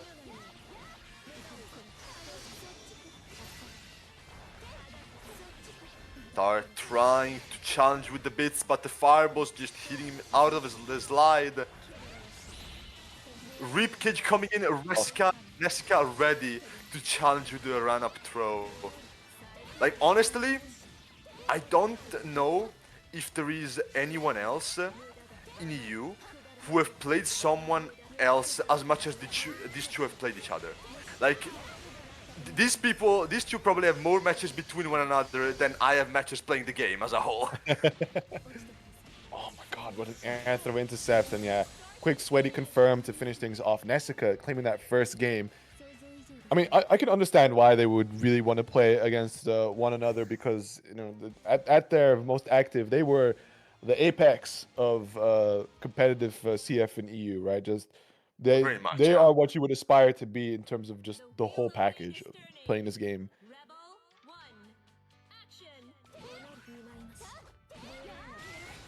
Yeah, Star right now really trying to run away to get a hold of some momentum to build, but Nesica just chasing him into the corner right now. Making the slide whiff, getting the pressure, respecting the P. Another big thing is usually it's you really have to respect the Izanami pressure when she bits are out, but in the case of a DP like Hess, which is just massive, it is basically everywhere. You really have put yourself in situations where Nami kind of struggles to bait it out. Right. It's definitely a challenge, and especially like the spaces that Nesica is occupying, right? Like never letting too much screen space go between the two, where Hoshigami is very comfortable to just activate shooter stance and try to harass you with the bits. Nesica is always there, just constantly swinging, throwing out options, making sure that anything you do is not going to be left unchallenged. Yeah, you really is extremely good at just never letting up the pressure. Like, Star really likes, as I said, to get his space to do set up whatever. Nesica does not allow him. He is not allowing him at all. And we are seeing the results of that. Star now about very close to losing the set.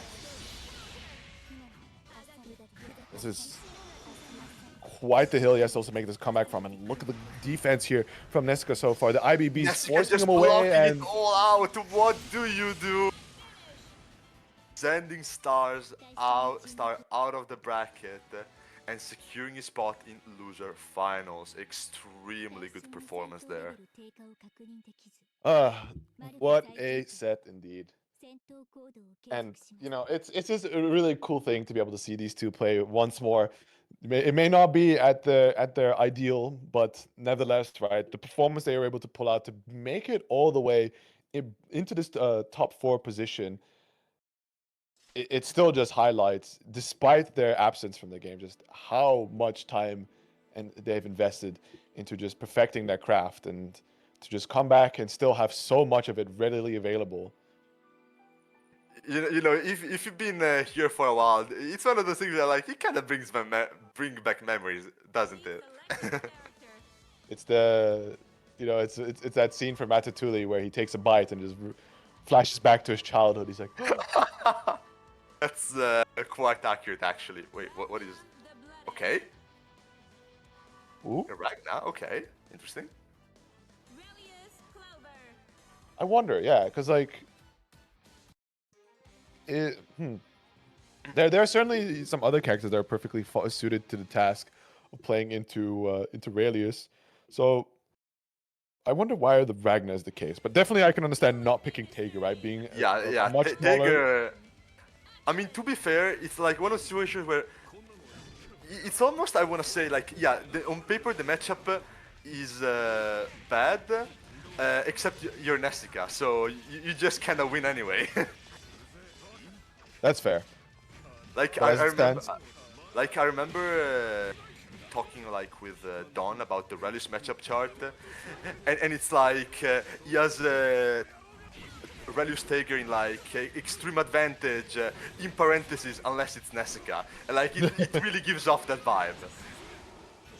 Yeah, but I think Nesica is also like, it was one of those matchups like you could play it out if you locked in and playing it to perfection, or you just kind of dig into the pocket of characters you have available and just make yourself have a bit of an easier time.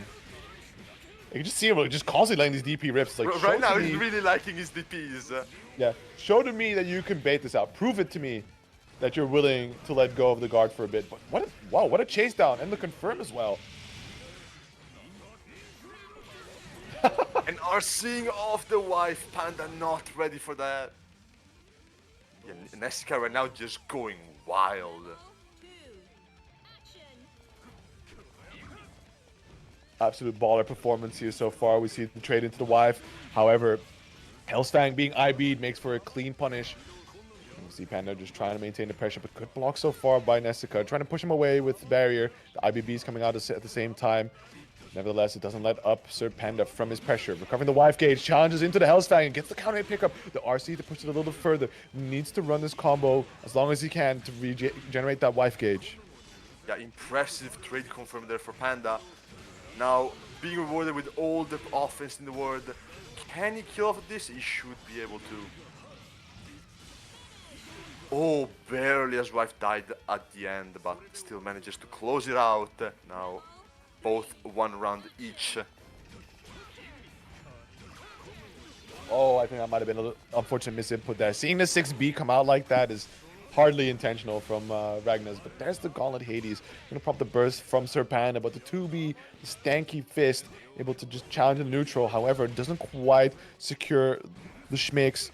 We see Nesica trying to challenge, but the lead laser are good enough to escape, and now it just... Man, like, the situations are swinging so back and forth quickly, like it's a pendulum, or like a metronome that goes on rapid tempo. For sure. And right now it's really paying off because Nesica just... No, this is not quite gonna kill, but very close. Next touch may just do it. Not getting the slice drop off of that CA though. Oh my. Yeah, I mean, how do you see... resets? Okay. Listen, how do you see, right? Like, I'm fairly certain that not even Sir Panda knew what side that was going to hit on. This is one of those kind of mix-ups, and it's the most potent ones that you can pull off if your character allows it, where you set up a situation where the game decides what it will hit on, what side it will hit on, right? Like, it's perfectly overlapping with your opponent, where it's just 1 pixel difference that ultimately decides, like, this is now left or right. You spin the wheel and let God take the hand. Yep.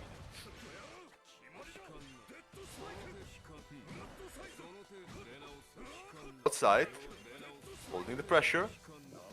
You have no pressure. Big RC overdrive on the overhead though. That will come in clutch for Panda.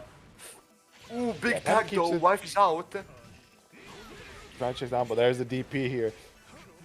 We see Nesica hasn't let Sir Panda escape the corner just yet, and look at this slide gap, DP out, has the meter to keep himself safe, but now without it, it's going to take a little bit more of a bolder risk, but able to just go right over with the Blood Scythe.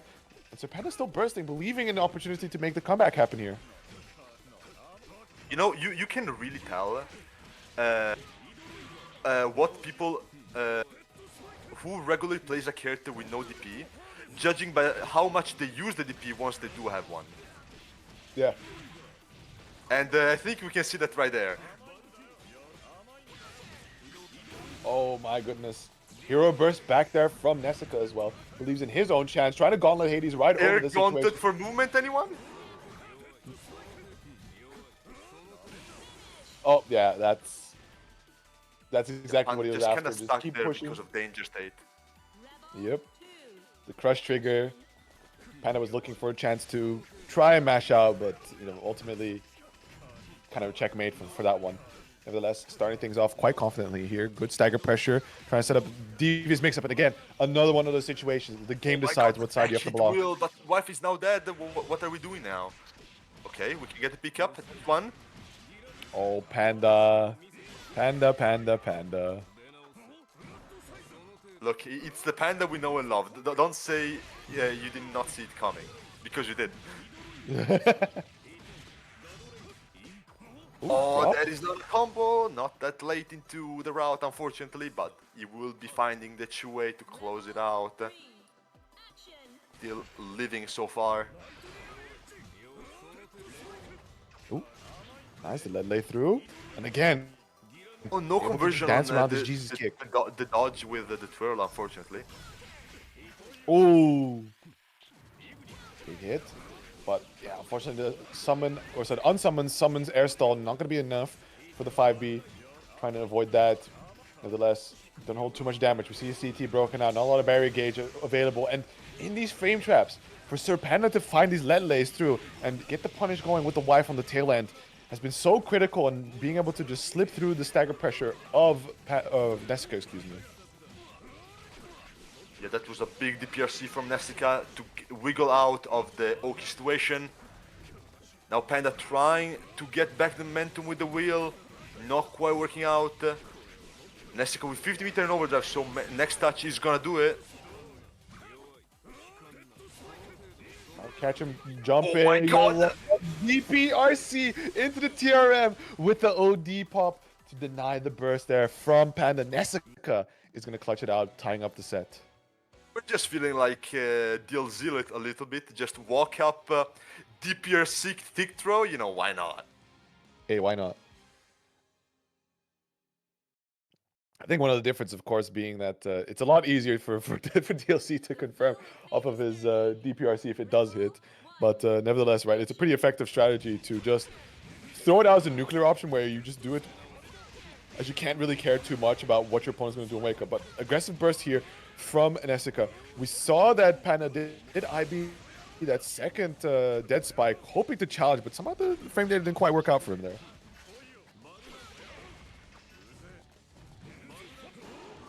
Ooh, almost getting hit there. Both on no burst right now. Nesica really challenging the wife a lot here. And so far it's working out, even now. I can't believe that DP actually connected, because if anything, like, the DP has a bit of a verticality problem. Nevertheless, it works out for Nesica as he's doing what he can to get that kill. 2.4k, not the greatest combo, but hey, just enough on the confirm that he got. Nesica now with the round lead. It's one of those situations where your DP interacting with the wife is so useful for you, because it ends up like multiplying the amount of effective invul and active frames you have at your disposal. And it came in clutch there because he made it active enough that he caught Panda, even like when he super jumped all the way to the top of the screen. Very big stuff here. Look at the IBBs, right? Creating a lot of space, actually forcing Nesica to be pushed out from his own pressure string, and the delay burst spade. punish on the However, burst. not in range to actually get the punish going. Once again, the same situation as we saw before. The Venom attempt, but the blood side just soaring right over her head. And again, the DP just working out. It gets... combo. Wow. He just got a pickup off of the counter hit CDP with nothing, just meterless. You're kidding me. But all that, and I guess had a bit of a short fuse there, unfortunately, where he was looking to set something up, but ended up just walking into his face and getting thrown. But there are some Nesica. real goofy interactions happening right now.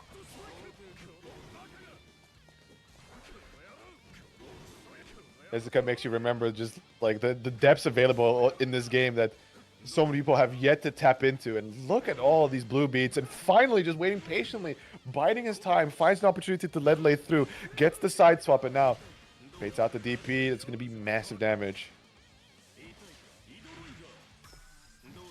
Yeah, right now Panda likes those. Really fishing for that to just force Nesica to block with the BIOS. Not quite finding it now in the corner. Manages to find the knockdown. Oh wait. No way. It was a crazy no tech shot. confirm. That's clutch. That was a really clutch no tech confirm there by Panda. Quick 3C OD pops. Is like, this is it right here. That was clean right there. Just confirming that Nesica was just low enough that the overdrive confirm would have killed with super. That was really good stuff from Panda. Oh wait. Fortunately, I see that the stream has fallen out, so we're trying to recover things as quickly as possible as Nesica is making the swap over to Nu going into game number 4.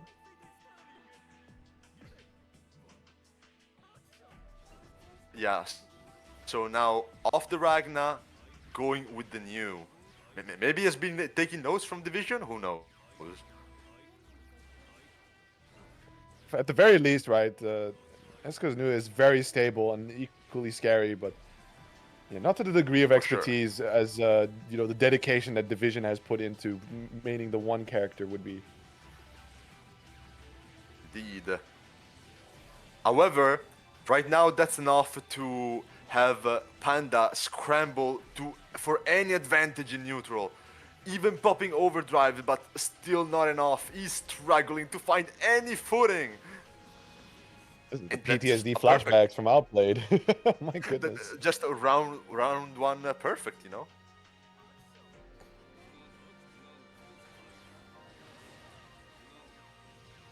Look at this, just the barrage of drives, just patiently waiting, finding the 5A as Sir Panda, committing to a direction with the 5A or JA hold press, right?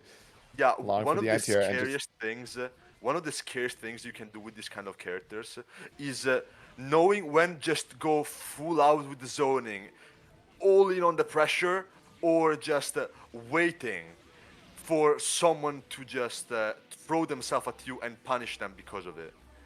Like, when you're able to consistently and comfortably do that, that's where you have some of the scarce zoning players, and Nesica is very much showcasing it right now.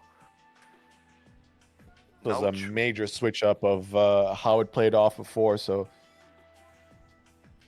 thinking it through, preparing for the next game as this one was rather a bit of a disaster for Panda, right? Like, did not really know what to do, had no opportunities at all to really shine like he did prior in the Ragnar matches.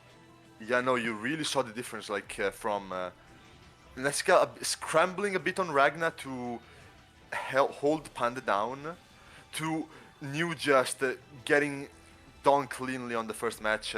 However, this is a new match, and Panda right now does have Nesica, no resources into the corner.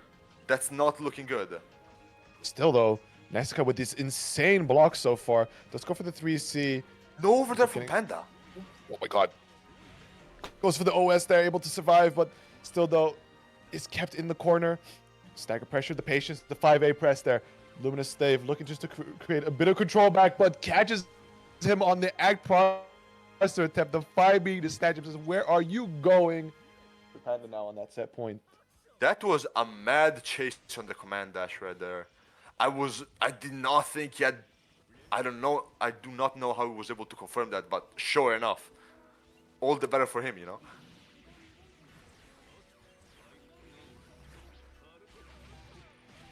Slip on through, Just but JA man, the dead scrambles zone on the way in. drive there.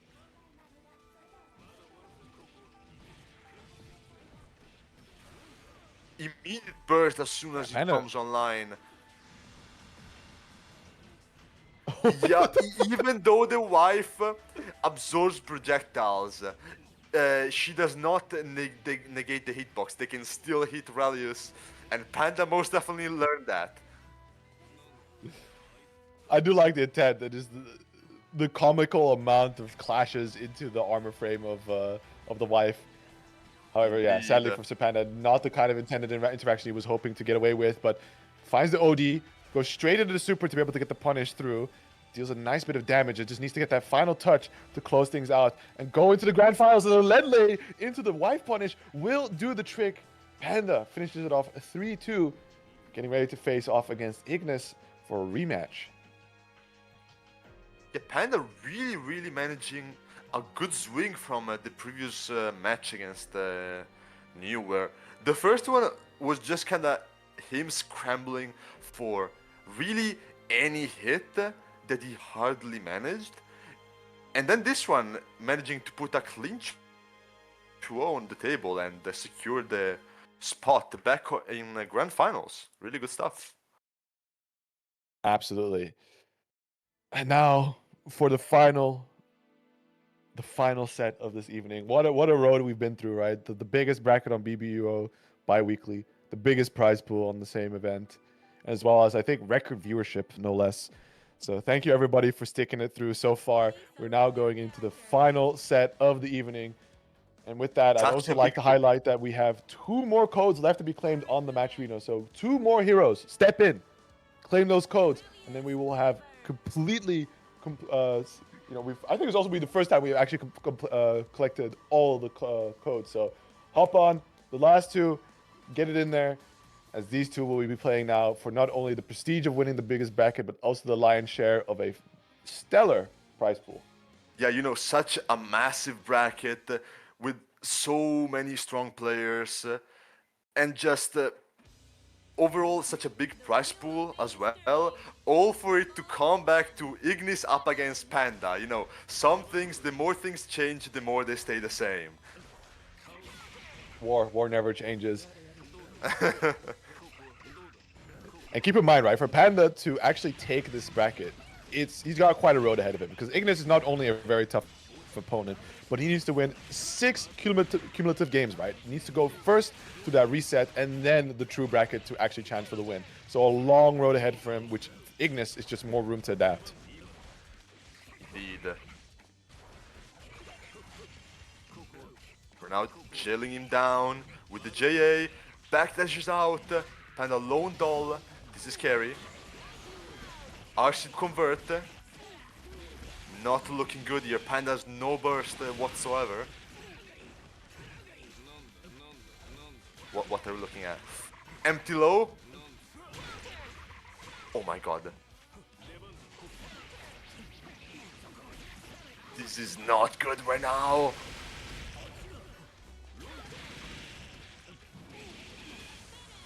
Ooh, And yeah. be the comeback from Ignis immediately from such a bad position it was initially in. It all took the curse. Oh my. Manages to stuff the wife. Very cool. Yeah. Patience, but yeah, just that slight cross-up, very devious game to the sides type of mix-up. Just outside of the range of the 5A, the wife on summon. Very ballsy play there by Sir Panda. You see the slow walk forward by Ignis, trying to bait a response, especially because he can mask it with a plethora of other of his specials, right? Just like that, the teleport.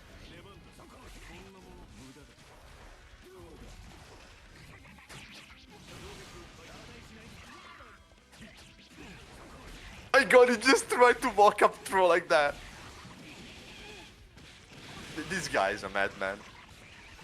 But like how funny can you be, right? 'Cause especially against a character like Arakune, who can you know, notorious for actually just thieving away entire rounds because he just puts you in a situation where you can consistently not interact. And with the fact that Sir Panda is not going to get his burst back on time, all that effort, one funny joke, and English is going to take the first game. See, Euchre, we talked about it many times. Panda is not here for the money. He's here for the BM. That's true. That's true. He is here. You know, he is your favorite WWE character, right? Like he has to do his arena gimmicks. Oh my.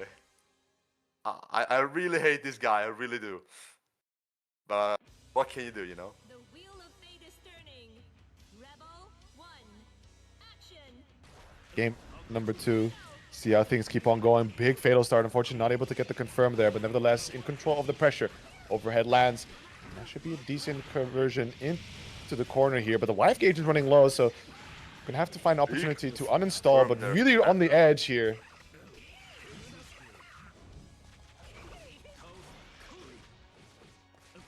My goodness, the cloud is out. Just narrowly avoiding it, not giving over too much for free, but it doesn't mean he has to dance around the situation. But the time he spent in that cloud generated a lot of curse gauge for Ignis. But just the wake up 2C and immediately the burst put him into the corner.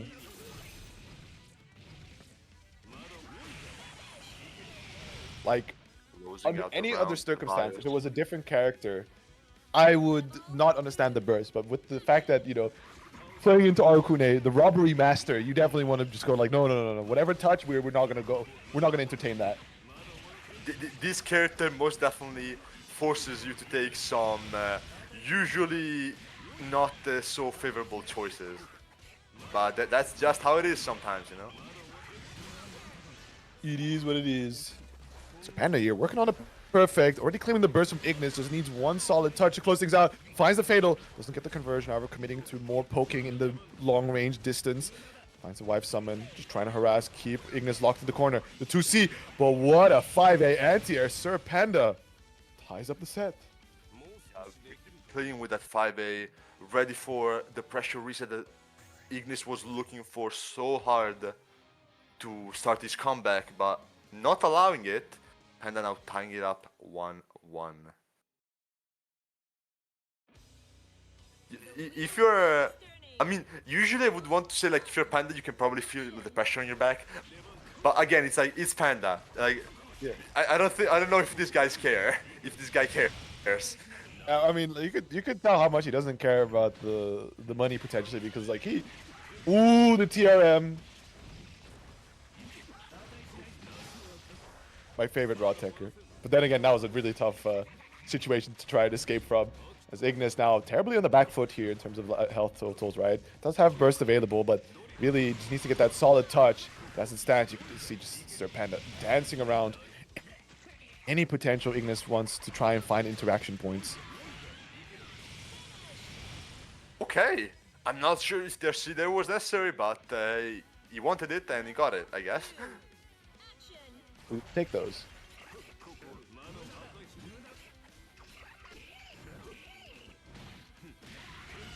Okay, more TRMs coming in. Very scary. Like, Ignis tried to OS it because it's just a really tricky situation when you're being sandwiched like that. Rayleigh just runs at you. He has a multitude of options to his name. Yo, I think the way Panda be locking in here, he does kind of care for the money. Panda conversions this round were on overdrive. Some of these was like, what even was that? And the Ledley. Okay. Perfect. Oh my god. I don't wanna jinx it, but Panda right now may just be on some demon time. Truly, just I think he just gamer leaned, right? Like just leaned in forward. It's like, oh wait, this is some real shit here that we need to lock in for this one. Or you're like before he was like a real coffee in his chair. Now he was like, oh wait, this is the grand finals, and he leaned forward. You locked in? Is that what you're saying? Yeah. It's like, oh, I'm on loser's side. No safety net. All right, let's do it for realsies then. Nah, if you ask me, it's more like, oh, no safety net, so I can actually start playing.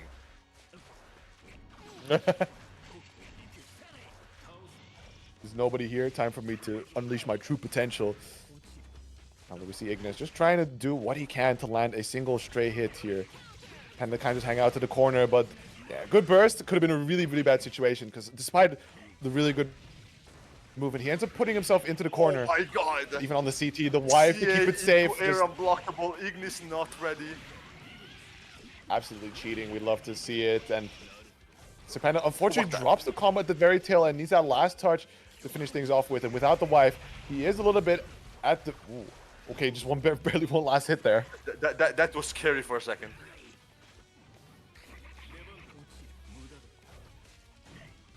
Oh. Oh.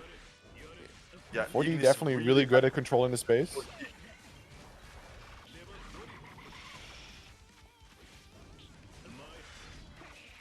He has to bear all of that because any chip might just kill him now. Uh-huh. That's a He curse does find though. a hit here. Panda may just be able to stall the time though.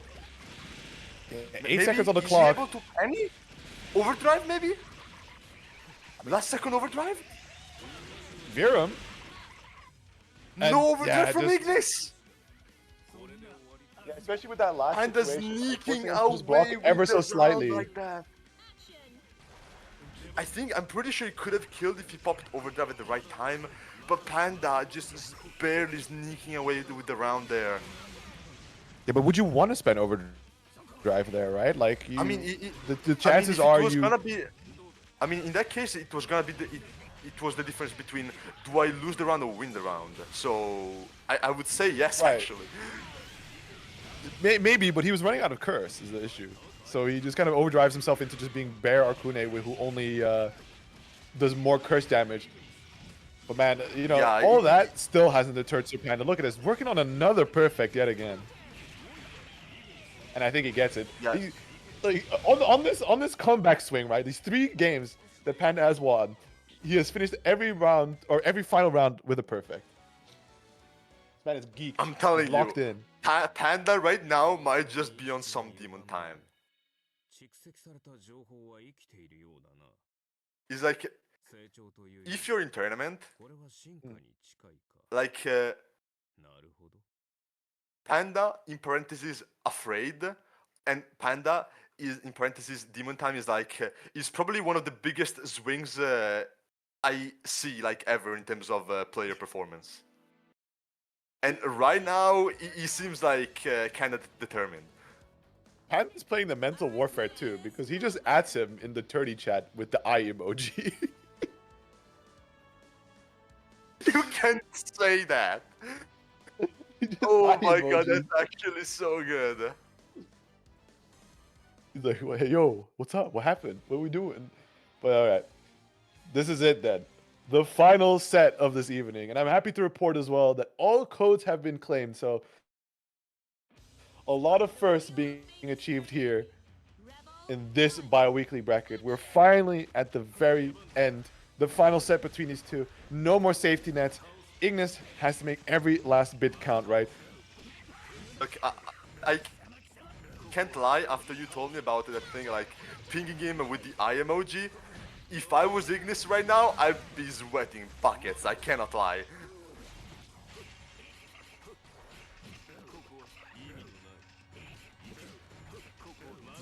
Constantly weaving in these CTs to just burn through the barrier, but has the meter, decides to let the super rip there just to break away ever so slightly. It's Needs to have green, one so touch. he's not getting full curse off of that, but still Panda's not looking good. Anything even on block now, like a nice 5D. Oh my god, the CA hitting from all the way up there. It's in hitbox, but I really like that from Ignis because after being blown back by the CA, you saw that he was deploying a couple bugs on the screen, and really Panda was trying to push on forward to avoid the initial spawn location where they might interact, and immediately adjusted to just put them right in front of them to cover the path of approach that the Panda was taking.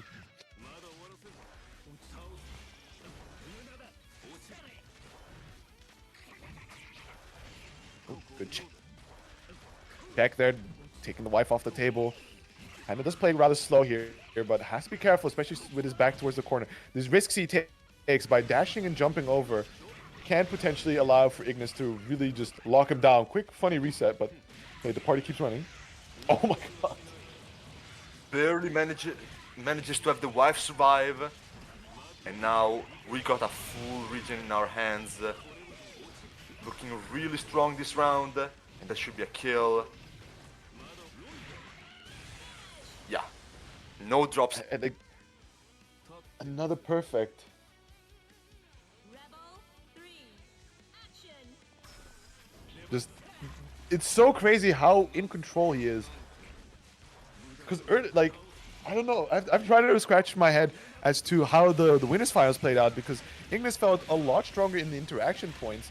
And then, of course, paired with the fact that once Arukune gets the ball rolling, he's very difficult to escape from. But now Panda is just dancing all over him. Oh, manages to get the burst off.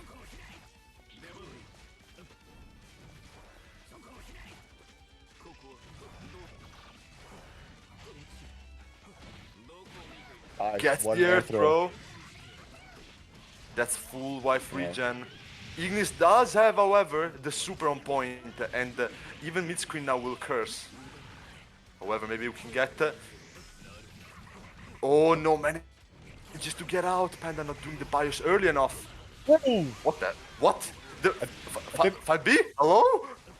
I think that might have been the recovery animation of the super where Yeah, he was I able to think slip it under the was. 5B. What but do you mean both it players, went under? we love our favorite goop. Oh, RC? Dude, that situation has Ignis like in a lock, because he's just doing all this, jumping over his head. No attempt from Ignis at all made to just try and press, because of course the threat is that he could do the JB at any moment, and just falls down into the throw, which is like the nuclear option, the last thing you would expect. So many times you're assuming like, okay, surely now Panda will press to just put me into block stun and then run pressure after that, because I could do so much to deny him what he's about to do, and doesn't take the chance. Yeah, and not only is he doing like the empty jump throw, but on top of that, he's doing it like the button just before he touches the ground, where it's not gonna come out, just to deceive, extra deception, you know? Right. Oh, look at the Nice, side nice swap combo. there. Oh my goodness. Burst Yeah. safety as well with the lead lay. Dude, Panda right now is just... I have actually no words. He is on, like you keep saying, demon time. Perfect after perfect. Ignis does find moments to participate in the set, right? Finds these opportunities to get really in control of things, but when he's not able to take away the wife, and how much especially Panda has been playing around the lead lay to utilize its invuln along with the wife disjointed punish on the tail end, has just squeezed them out so many opportunities. But now Ignis finding a couple hits here. This is the moment for Ignis to find some momentum back. Got Panda in the corner, no resources. If there is a moment, it's this one. So far, so good. You can see just a dominating performance. Burst at the Oh. very end there, just to make I sure don't that know he's not about able that to try burst, something though. else. I don't mind it necessarily, right? The gauge, the curse was just about to end, so you can send him at full screen, which allows you to safely deploy the wife without having to first deal with some insectless Arukune Oki, you know?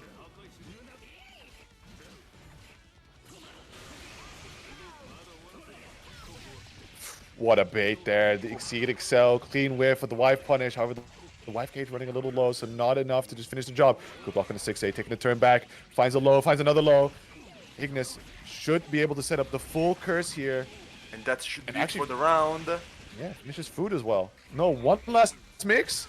The blocks. Trying to go for the CA, but it's not going to be enough. Ignis clutching it out, as Sir Panda was unfortunately just gate kept ever so slightly by the lack of resources. Manages to find the JB on Panda running in. This is huge. Gets the curse off.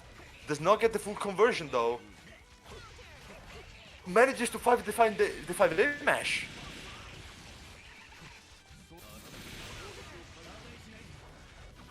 Oh. Ray gets the counter hit pick up as well. Hard knockdown, forced to recover. Run the stagger pressure slowly, doesn't get the pickup, and there's the reversal That's super. big. That's another curse. Never mind. It could have been. He decided to go for the mix-up, but I don't know if it was an execution error there on the confirm. Nevertheless, right, has a good, solid life lead to work with here. The way that Panda is trying to move around, looking for some kind of opening, but eventually, yeah, the life gauge does run out, and he has to be exposed with just the Soul Aurelius. And as it stands, Ignis is going to finish up his food here. Has one last mix to tie up the set, making it one apiece. Finally, starting to find his footing after the disastrous last 4 games he had to endure. Yeah, and Ignis finding his footing again after Panda's just be running wild. Maybe he can start making the comeback. We are, after all, he did have luckily a lead with, being in winners. So it is now 1-1. But maybe it's early enough for him to find his footing again. We'll see if and how it lasts. Hopefully. Nice, able to set up the overhead, but I think, yeah, unfortunately, the debug coming in at the wrong time, ruining his potential pickup there. And it does find the air throw here. It's going to be a nice conversion into the corner of the wife gauge. Nice and full here to run that stagger pressure. Looking for an opening. We see some really good IBs getting a bit of that meter as well. Just trying to IBB, seeing maybe if there's a gap, and the meter eventually expanded Oh into... my god, the Aracuna JB. That's disgusting. It clashed, it put him in the corner, and somehow he was able to make the side swap off of all of it. And you can see once again the guard crushers coming in through full swing, as it's not going to be killed just yet. No, he can super here. Yeah, that's Yeah, he can indeed, and that will be the round.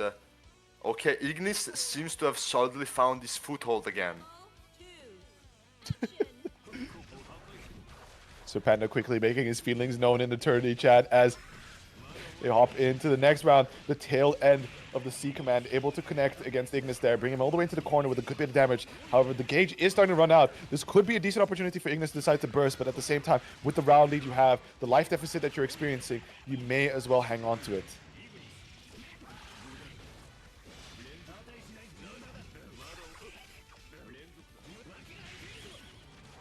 The EA coming in clutch, getting Ignis out of the way. Still blocking though. The Fuzzy coming in just as the wife dies in time. Clutching it out here, so for the lead in the set. Both players are tied up, even rounds, even on the resources. As we see just the wife hovering in the air, just covering that airspace that Ignis wants to try and move in.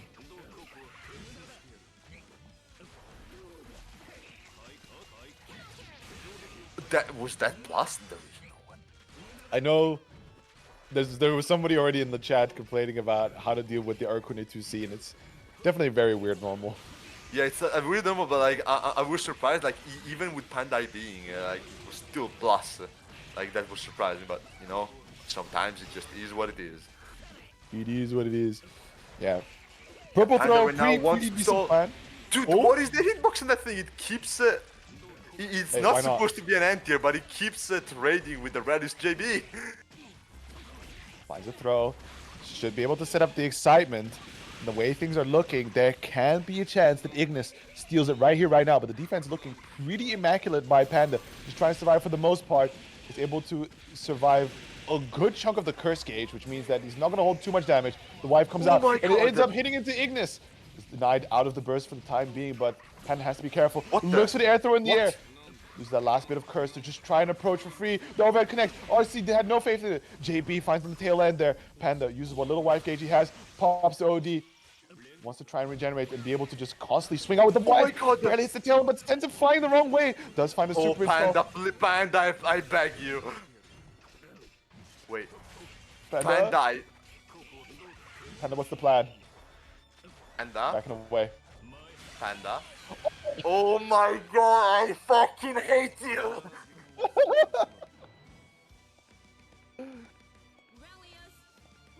Oh my god. Panda, if you watch this VOD, I'm telling you, like, next time I see you offline, I swear when I get my hands on you. Like, he's gonna fucking make my heart stop here. Holy, what am I looking at? Oh, wow. Okay. Even took the breath out of me on that one. So I hope, I hope Ignis is still in this, because that's a really, really rough one to end up losing the round to. But now Panda threatening the win of the bracket, one game away from sealing the deal. Can I'm Ignis recover? I'm unsure if I skipped a heartbeat or not. Maybe. At the very least, it gets the blood pumping in your veins, so that's good for your body. Oh god. Wife dying though. Oh, just a chase down. Look at this. And constantly going for air throws here, because at the very if it connects, right, it's good damage. If it doesn't, the blowback sends him a good distance away. But at the very least, right, the period in which they're just, holding hands, it allows for the wife gauge to recover ever so slightly. Trying to chase Ignis, teleporting to all the other way to the other end of the screen. Finds the air to air on the spider though. Oh, what a bait. Quick taunt. The punish to go along with it. Panda is now on tournament point for the biggest prize pool, the lion's share of it. The most amount of participants, record viewership, and all the codes claimed out. The historic BBEUO bracket. Panda starts things off really aggressive already. See some really good IBs. The counter hits coming out. Ignis does have the burst available. What opportunity is he going to decide to expend it? Right now, looking for any chance to slip in there and get that pressure started. Find that curse. Manages to find the hit. No, I think he was looking for the Panda burst that never came.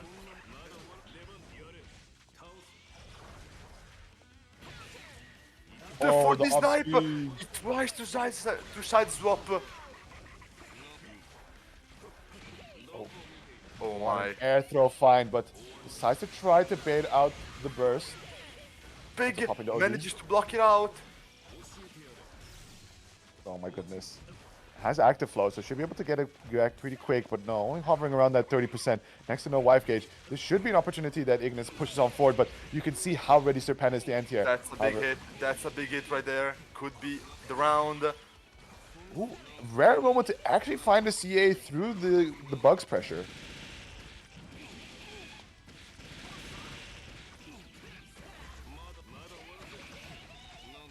No conversion there.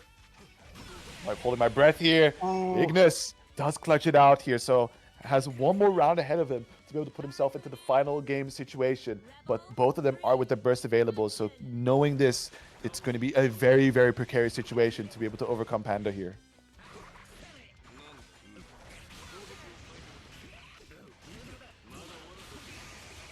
Overdrive that want to lead to any punish. However, not finding the conversion from the hit. Oh my. Is that... yes, it is. The curse is coming. And with no overdrive gauge at all, this could be all Ignis. We've seen him completely steal the show with the momentum that he's able to capitalize off of this That may situation. just be... Oh, one last hit, not enough, but No! the Spider! spider. And it's going to be a last match of... after reset of Grand Finals. Holy...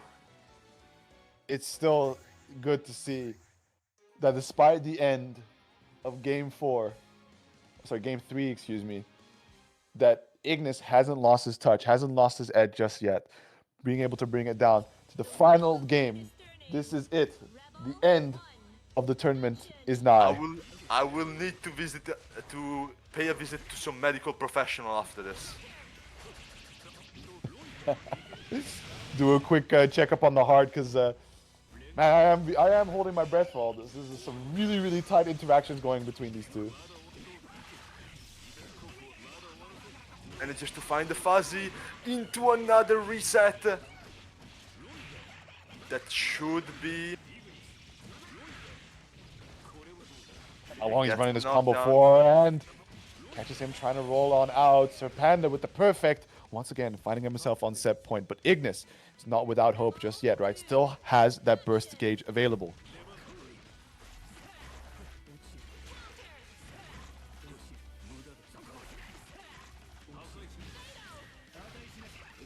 Fatal, able to safely traverse across the screen. Now, just trying to escort him into the corner. We do see the OD pop, just to use what little curse he has generated to start something. And with it, he's able to find a brief conversion, sending full screen. Now it's a matter of the next touches.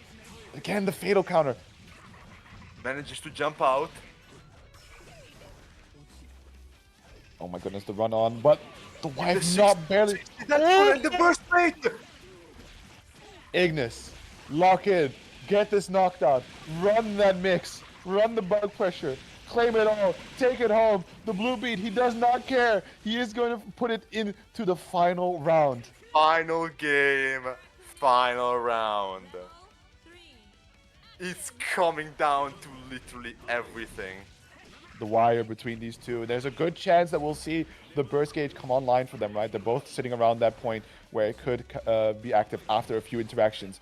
Ignis trying to find a brief few hits here. The JB bring it back down to the ground, finds the backdash, but no ability to convert just yet, right? All these air hits so close to the ground doesn't allow for him to link it to that 5A just yet. Oh my god, the whiff punish which you see manages to lead the way out even if he get... No, never mind, he's getting back into the corner. This may be it. This is a really bad situation. Catches the God. no-tech as well. Oh Makes the god, burst. no. And that is And that's going it? to be lights That's out for it? Sir Panda. Ignis, after all of it, so much hard work, is able to pull it through 3-2 in a killer bracket. This man was doubting coming into this, and then at the end of the day, he's able to clutch it out and pull it through. The next generation of BlazBlue is looking fantastic. God, what a fucking grand final. Oh, I'll need a break. Well, you get the rest of the evening because that's it for our show, right? Ignis takes it, and Panda with a close second. Man, what a ride it's been. This is absolutely fantastic. It's been such a pleasure to be on for this one, and especially everybody pulling through, right? All the O2ers, we see you. You count. You're valid. And some of the old heads coming in for retirement just for one final hurrah. It's been a movie. It's been for sure some cinema right there. This was like one of the best online brackets we've had in so long, honestly. But holy shit. Never expected this. I'm not recovering from that last set very soon. Anyway. Absolutely fantastic. And thank you to everybody watching as well, right? Like I said it a few times before, but I'll say it again, right? Record viewership. We at some point comfortably just sitting over 100 viewers. EU BlazBlue's back? Question mark. In parentheses, real? Real? Maybe. Let's just Maybe? wait for the next installment in 2 weeks. Yeah, the next one in 2 weeks. Everything's gonna be a little bit more normal, what we come to expect, right? So this is definitely a fantastic way to kick off the year of BBEUO bi-weekly. But we know our place, we know how it goes. But thank you everybody nonetheless. Absolutely. Never had to manage such a big bracket before. It was actually quite a challenge. And at times all you couldn't read the experience. chat because there was just so much going on in there. So yeah, today has been a challenge, but I hope everyone had fun. And of course, thank you everyone for the contributions. I mean, 318.06 cents. This is the biggest prize pool we ever had here. So thank you everyone. And I just want to call out some people. I mean, there's Afraid Cars, chipped in. Tuki, of course, chipped in. Toby put some money in. Then we have Euchre, of course. Me, but I don't count. Then there's Redask. A lot of coupons claimed, and even some what's it called? Those rewards you can do, those challenges where you subscribe. Oh yeah, sponsor quest. So even that, thank you very much for that. Always like to see that. And yeah, thank you everyone for tuning in this time. We'll be back in 2 weeks. Have a good time, everyone. Yo, peace. We will see you in the next one.